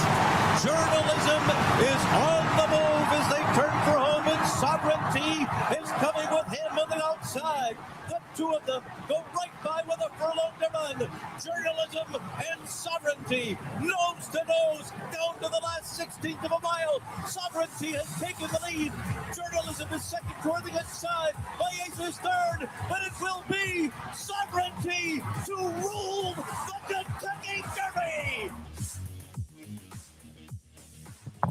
Welcome back, Hurrdat Sports Live. That's DB. I'm Ravi Lulla, presented by Next Gen Mail Medical. We are joined now by our guy, the Big A, Anthony Stabile. What's going on, buddy? How we doing? My favorite spot of the year. What's happening, fellas? What's up, buddy? How we been? I just got to show you that real quick. Hey, they suck, by the way. Are you losing? Whoa. Pause. Sorry. Pause. I had to put the equivalent of my Ulafala on. I told our man Shane I would like to be welcomed in with the Tribal Chief Roman Reigns music, but he told me we can't do that. So I got my Ulafala on. I got my LGM, Queens Get the Money on. I told Mama Dukes that I would sign up, and she hates me for this right now, for a 10-20 start if they fired this bum Carlos Mendoza. This guy's a bum. He shouldn't be allowed to sell the cotton candy, pink or blue, walking around that stadium, Citi Field. Dude still has a job. This is the most amazing thing on the planet. That I got a better shot at winning the marathon than this guy having a job yesterday, and he still had a job Tuesday. So, like, where would you, if the Red Sox can fire Cora, you got to think the Mets can move off of, I mean, they're 10-20. He's got to have dirty pictures of people. There's no way around this. No way around it. He's like Omar Minaya when they wouldn't fire Minaya. Minaya had pictures of the Wilpons in compromising situations. There's no way around that. This dude, I don't know what he has. I don't know what's going on. They just put Louis Robert Jr. on the IL. I gotta get the hip better. I gotta go play center field in a couple of weeks when they come back from the homestand because I don't fly. I ain't going out to Anaheim. Last dude that went out to Anaheim was Willie Randolph. He came home without a job. I ain't going to Anaheim. No shot. I mean, if this guy gets on the airplane today, Pop, I don't eat spinach. I give up. I give up. And it's the only thing I care about. We've had this conversation. You didn't fly? I've never flown. I tried to get on one airplane my whole life to go to my quote-unquote little sis, Acacia Clement's wedding to Miguel. Yeah. Miguel's dad, the late, great Christophe Clement, trained tonalist. Their wedding was in Florida. I got on a plane. The plane was delayed an hour and 45 minutes. The pilot came on over the loudspeaker and said, the spoilers, which help the plane stop when we land, have been malfunctioning. We're going to ask you to deplane. We're going to get back on in about an hour and a half, and we're going to get to Florida. I took my overhead bag. I was flying with my main man, Eric Donovan, my boss at the time over at Naira. Yeah. So, get the tuxes from Men's Warehouse. Get my bag when you get off the plane. I'm going home. I'm getting in Lil Kim and I'm driving. He's like, "Yo, what?" I said, "I'm driving." At 3:15, I was on the tarmac at JFK. At 4:30, I was on the Verrazano Bridge driving Lil Kim down to Florida. Overnight, Biggie and freestyle music pumping the entire way. I got there, went to the wedding like nobody knew nothing. I was falling asleep in the church watching the ceremony. Oh, true story. I don't fly though. No, if God meant for the Big A to fly, to put wings on my back, not mozzarella sticks. Sorry, boys, not happening. The least surprising thing that you've said so far is not even any of the stories, is that Shane wouldn't play a simple intro because he's a baby. We podcast, we can say and do just about anything, but he's such a rule follower. If we don't have license to like do something, he won't even take like the 10-second courtesy we get for the music. So the fact it's 20, right? It's 20-second courtesy, I believe. That's all right. He's my main man. Listen, he started this beautiful union. I don't even know. I mean, we're doing this over a decade, right? Yeah. I think I gave out Tonalist with you on the old show. Yep. Tonalist is 12 years ago. I'm dead serious. Yep. And I remember how we found you. Was just funny on Twitter. You were telling a story about eating at your mom's, and I was like, "Oh, this guy's pretty funny." And then I realized you're good at what you do, and then you're great at what I do. Come on, living legend, buddy. Come on. Next thing I know, you're sending me I heard the clip Chinese restaurants in Hell's Kitchen to go eat last year in New York. So I've sent you to Chinatown, little woe hop action on Christmas Day. You almost wound up here at the house. You almost wound up at the compound. If it wasn't, I needed about another hour and a half because the boats, man, I couldn't time it, and I didn't want to drive. If you hit me at 9:00 in the morning instead of 11:30 or whatever time you texted me. Yeah, you would have been messing with the Parmesan triplets on Christmas Day 2024. 100%. Oh Lord, heaven help me. All right, are we? How are we capping this to start? What's the general premise before we get into the specifics? What are we looking for generally here? So I think this year, if you remember last year, and this is not, I mean. There's nothing humble about me, but this is not a brag. I was pretty confident that it was a 2-horse race. Mm-hmm. I'm pretty confident it's a 2-horse race again. 2.5. I told my mom this the other day. I said it's a 2.5 horse race. She's like, "How does that work?" I was like, "I'll explain in a minute." But last year, to me, sovereignty and journalism were kind of men amongst boys. Yeah. I don't know if that's the case this year, but I think there's 2 horses in this crop so far that have A, been dominant, and B, have so much blue sky. It's not even funny. And, there are a couple of horses in the race I think are a little dressed up. There's a very, very interesting horse in the race, and we'll get to these. I mean, I think there's a chance for a nice little payday on Saturday. I really do, because the 2 horses that I'm against are currently, and there's only 1 million. When people look at the odds today, it's kind of ridiculous. I think this is the first year they even allowed wagering on Wednesday and Thursday. Usually they waited until Friday. There's only $1 million in the win pool. There's going to be another 80 bet into it. So this is, take all of this with a grain of salt. But Commandment and Further Ado, and they're currently the 3rd and 4th choices, I believe, Co-7 and 1 shots. No, out on Renegade. I'm not. No. We're going to get to Renegade. Okay. If you woke me up Sunday morning, if I put myself into a food coma, I'm going to be at Saratoga National this year. Hosting their big party. We're gonna have like 3,000 people at Saratoga National Heritage. So if you're in the Northeast, come on up. Very affordable. Gonna have a great time. If I ate myself into a shrimp cocktail and filet mignon coma before the Derby Saturday, and you woke me up Sunday and said a horse won the Derby by 5 lengths, it will be Renegade. It will be Renegade. Okay. But the 2 horses that I'm going to try and fade in the race are Further Ado and Commandment, and they're going to be 2 of the top 4 choices when they spring the latch. So from a gambling, and they're very nice horses, but from a gambling point of view, they're in the gray area for me. So as heavily bet as they're going to be, they offer no value, and I don't think they're quite good enough. I think they're the 2 that are a little bit dressed up here. Commandment's beaten a couple of horses with better trips, and he probably was 2nd or 3rd best in his 2 prep races, and he won both of them. Now that's saying something for him, that he wins the dog fights and so on and so forth. But I just think going forward, there's 1 or 2 that are a little stronger than him. 2-horse race. All right, so you got to talk to me. If it's a 2-horse race, Renegade's 1. Who's number 2? No. Renegade's not 1.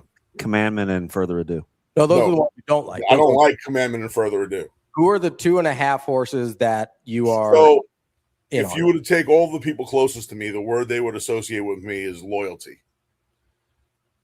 Bill Mott brought us to the dance last year, buddy. I'm not jumping now.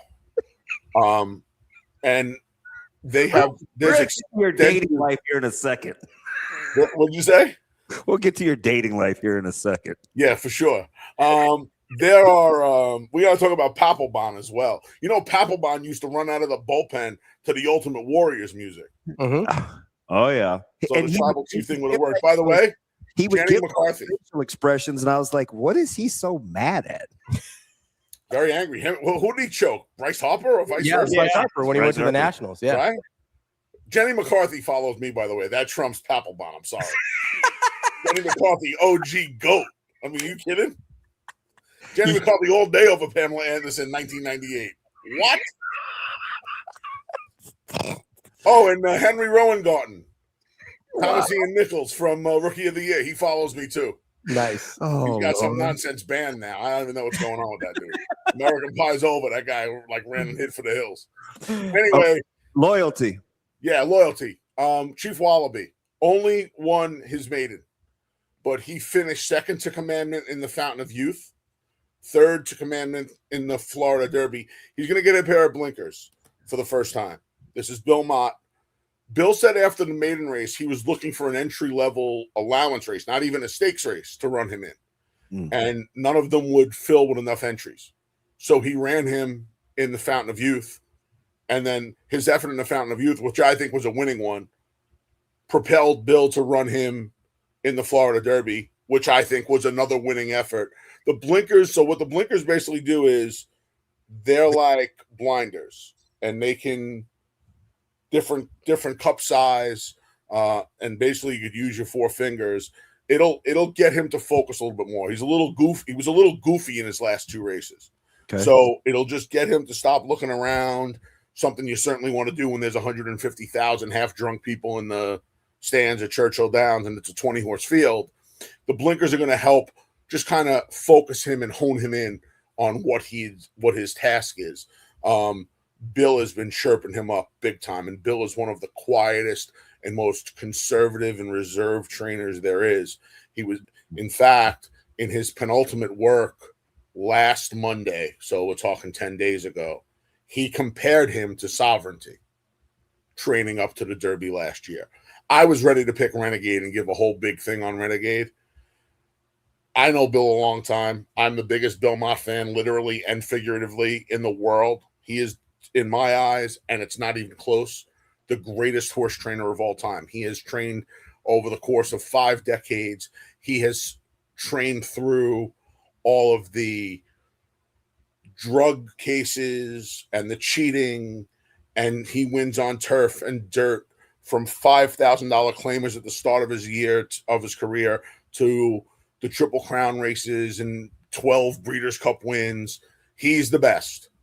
He's done it with the old school guys. He's done it with the new school guys. He beats the cheaters. He's the best. So and when he's that high on a horse, I got to jump on with him. Is it a combination of Alvarado and the fact that, like, if I think the capping on Chief Wallaby is he's like a middle of the pack and kind of rallies late. Do you like that style in this field? Yes.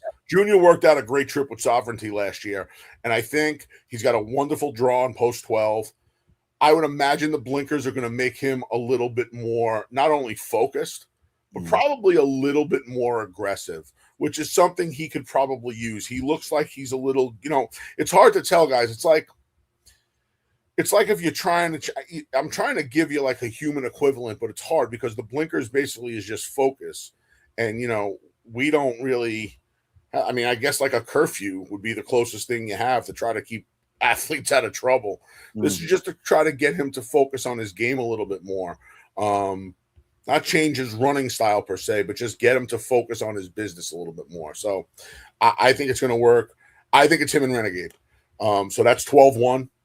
I'm going to do like I did last year. I'm going to make a big exacta box 112.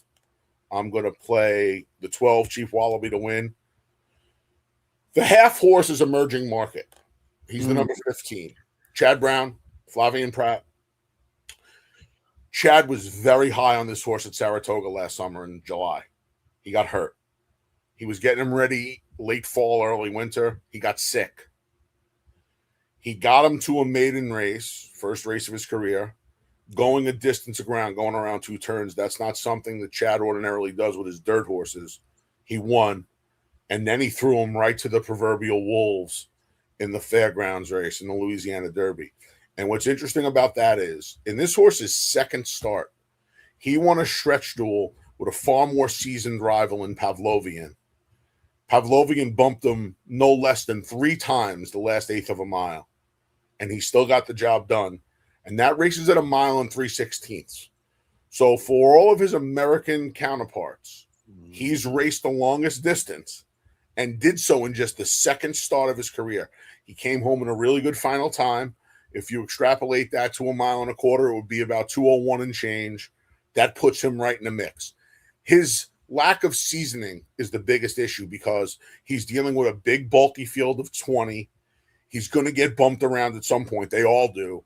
And he's next to Pavlovian, which is funny because I think Pavlovian's in the 16.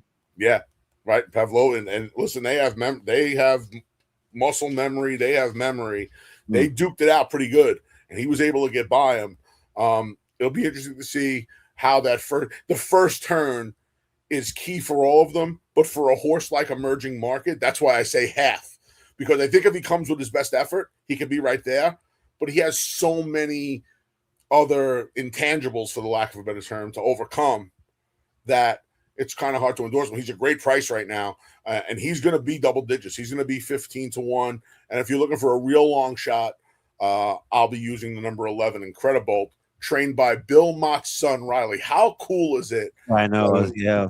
Riley and the whole Mott family have gone through a lot. Riley lost a 2-year-old little girl a couple of years ago. Very emotional experience. He's only been training horses for 4 years. This is his first Derby. He gets to saddle one right next to his dad. And all of the pictures last year of Bill in the winner's circle, Riley standing right next to him, which was really cool. And now they'll be standing next to each other again, but as rivals. And Riley on the morning shows has said, I've been staying away from Dad and from the barn this week. Like, it's game time. Incredibolt is very interesting because, and this may be getting a little too detailed for the casual player, but most of these horses race around 2 turns in their final race. He went a 1-turn 1.1 miles in Virginia, and the straightaway there is 5 furlongs. What that does for a horse's fitness is, because turns kind of interrupt these horses when they're running. Yeah, you're just stretching them out. That's just 1 turn. So he's got a 5 furlong, that's over a half mile, run to the only turn. He took a ton of dirt. He was very impressive. He came home in a good final time. He's my long shot. So 12, 1, 15, 11 in that order. So let me ask you about, because at some point, Baffert's going to come up, and I get it. Garcia is winless at the Derby, but at almost 30-1, you're not tempted to take a look at Litmus Test? So you got 2 Bafferts. Litmus Test just got into the field after a couple of defections before entry day. He's putting the blinkers back on. He's worn them his entire career. Last time they experimented without him, it was the worst race of his life, so they go right back on. And that's a Nyquist horse too, right? Like that's the sire? Okay. Won the Derby 10 years ago in 2016. Bob said this morning on TV that he wasn't going to the lead, but I kind of find that hard to believe, especially sharpening up with the blinkers going back on. And he also has Patente, who was the runner-up in the Santa Anita Derby. Man, I'll tell you something. I'm not saying nothing about nothing, but it's awfully funny how after he got suspended from that Derby, these horses just on fire when he runs on Oaks and Derby Day. Ain't it funny how stuff happens sometimes, boys? It's really, really funny. That's a big coincidence. That's a big coincidence there. It's unbelievable. It's so unbelievable. So, Big A, I got to ask you about one because I'm obviously fascinated by the story. Was so happy and kind of the trainer first time in the Kentucky Derby. You've got the story with the passing of his wife and everything there as well. I don't want to be skeptical here because that's probably who I'm going to be rooting for. But do you think the story has baked into the odds at all where people are kind of rooting for so happy, or you think it's 15-1 is accurate for where they belong? He's the second choice right now, Rav. He's 6-1 right now. 5-1 on Renegade, 6-1. Again, that's going to change, but Mark's a good guy. I haven't dealt with him a lot, but the little I did when I was doing radio, Mark's a good guy. And from everybody reporting in, that was a real and true love story out there. And Joe Hirsch, the most legendary turf rider of all time from the Daily Racing Form, always said, when people would ask him who he was rooting for, he would always say the best story. And that would be the best story here. The California horses on the whole, to me, are a little slower than they usually are. They came home a little slow. I think it's amazing, though. Mark will be saddling his first Derby horse in honor of the memory of his late wife. Mike Smith will be riding his 29th Kentucky Derby. Time winner, too, with Justify and Giacomo. Can you imagine? I mean, talk about the yin and the yang, right? Yeah. A debut trainer and he's ridden the most horses in the history of the Kentucky Derby. This will be his 29th. I'm 49. This dude's ridden in 60% of the Kentucky Derbies I've been alive for. That's crazy. 2005 was a long time ago. I knew it was early 2000s because that was the time during my first marriage. That is 2 of 28. I was on Girl 4 then, 2005. What number are we on now? Wait, you don't have a starter yet, do you? Wait, we can't get to this yet. We're going to close with this. I got one more actual horse racing question. No, I forgot what it was. Oh, what do we know about Nishimura and kind of that trainer jockey team on Dan and Bourbon? We don't know a lot. We know that he's 13-1 right now. If bookmaking was legal, I'd be on the bring it to the Big A. You're the house now? I wouldn't mind it on this. Listen, are they going to win a Derby at some point? I don't know. I know Forever Young has turned into one of the best horses we've seen in the last 10 years. And they won all these starts. He probably should have gotten it done. They don't pay you for probably, man. It don't work that way. So I think at some point they'll win one if they come here and prep. It's not like the Breeders' Cup. See, like the Breeders' Cup is at the end of the year. The horses are far more seasoned. They're the best of the best. When they come in here, when they come and raid from England and Japan and Australia, wherever they come from, they're coming with the goods already under their belts. Mm-hmm. These horses are still coming here doing things they've never done, going the mile and a quarter, sometimes racing counterclockwise, dealing with the big fields, dealing with the big crowds, dealing with all the hoopla. They got to go into quarantine. They got to train at certain times. Like, they got to follow a schedule that they're not used to following. And they're just not as fast time-wise. Now, my old man used to tell me time only means something when you're in jail. But they're not as fast time-wise. But they also run their 2-year-olds 1.1 miles in July, which you couldn't get a trainer in America to run their horse 1.1 miles on June 30th, their 2-year-old, if you gave them double what the horse was worth. So they do things a lot differently. I don't know if difference ever going to translate to success. I think if they ever were to win one, they probably got to get here for a prep race.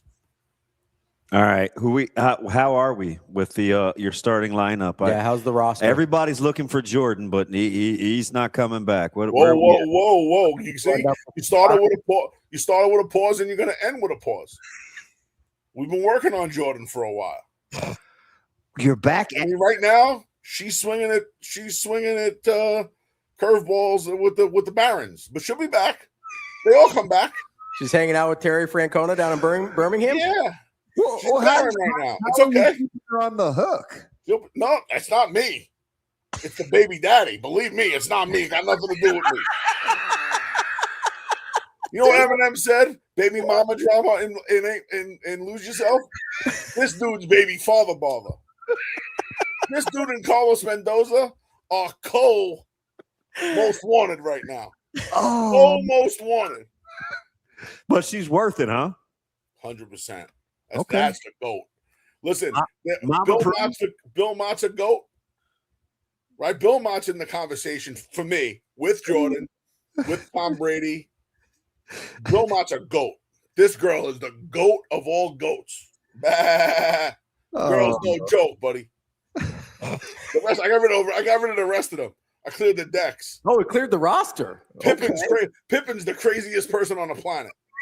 You sent Pippin to Portland. You said, get out of here. Yeah, please. Pippin had you on the hook, too. What happened? Pippin asked out. I had to go to Kukoc for the game winner in game 3 against the Knicks. Hey, I don't need people around when they don't want the ball.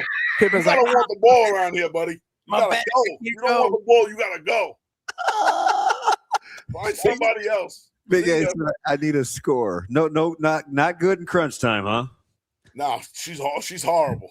Horrible in crunch time. In crunch time, she's like Cast with a Friendly Ghost. She's gone. It's like a fart in the wind. By the time we come back, I want to do listen, number one, I get offended that I don't get a Breeders' Cup call. All right, we'll do Breeders' Cup. You're in. We got to do Preakness. We got to promote the sport a little bit more. By the time Breeders' Cup rolls around, the GOAT will be back where she belongs. How about that? All right. Call a shot. Point it out to center field, baby. Call the shot. Yep. All right. You just booked all your slots too, so count on it. And listen, just so you know, after this thing comes 12-1, yeah, I expect my Roman Reigns music for the Preakness. Listen, somebody talk to Shane. If you're that confident, I might need to. We might have to do that Venmo thing again. Ship it. Come on, let's go. Anybody needs anything? Come on, let's go. I always got to tell you one thing right now. Does not suck. Just pause on that, okay? Got your mojo going. Listen, you talk about the GOAT, you talk about the Mets. Mom, GOAT, Mets in that order. Yeah. I'm coming for people. That's it. Standing on business. Oh, my man is 10 toes down. All right, buddy. We'll talk soon. Great talking to you guys. We'll talk to you in a couple of weeks for the Preakness. Good luck, everyone. You got it. That is our guy, the Big A, the legend himself. I'm the beast of the Belmont. That is always one of our favorites. He'll be back in a couple of weeks for the Preakness, and then we'll do the Belmont as well. That's the most overrated thing I've ever seen in my life. Shane, you were too scared to play a Roman Reigns intro like we were going to get in trouble?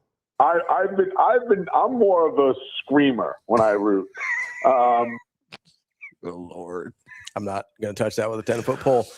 This race usually gives me fits. Dang says hide his vape. I have to. How about him yesterday? Oh, sorry about that. I didn't know it was going to blow that way. Well, you've seen him now. He's standing out way out by the side of the road now. Dude, it looked like a steam engine. Just ask me. I'm a living legend. You want to be a living legend like our guy Big A, you got to call our friends over at Next Gen Male Medical, 402-614-9700. That is I heard that, Tiger. We'll get to that tomorrow. Yeah, that is those are our guys over there. Make sure you give them a call. You can be a living legend just like our guy Big A. Maybe you'll even be able to keep up with Jordan the way that apparently Big A is trying to as well. Carol wants to know what your hat is. It is legit. So this is a silhouette of Ken Griffey with his hat on backwards. Oh, I like your hair. It's whipped like butter. Like this is a. I was gonna say chicken, but nah. Big butter chicken. Pervert paneer. So this is from a brand called Baseballism. I picked it up at the College World Series a few years ago. It is the man, the myth, the legend, Ken Griffey Jr. It's a silhouette with a baseball hat and a 24 chain around his neck. So it looks like our guy John Baylor's wearing the hat. Like that. There we go. The young Kent Pavelka. Young Kent Pavelka wearing the hat. Good call. Appreciate the time for everybody today, guys. We will talk to you tomorrow to wrap up the week. That's DBM Ravi Lulla. It's Hurrdat Sports Live. It's time to shift into spring at Edwards Nissan. Lease the 2026 Nissan Rogue Platinum starting at just $349 a month. Shift into the ride you've been waiting for. Spring on this deal before it's gone. Drive away with more this April. Or lease the 2026 Nissan Pathfinder SV, a third-row SUV, starting at just $399 a month. Don't wait. Shift into a fresh deal this spring at Edwards Nissan.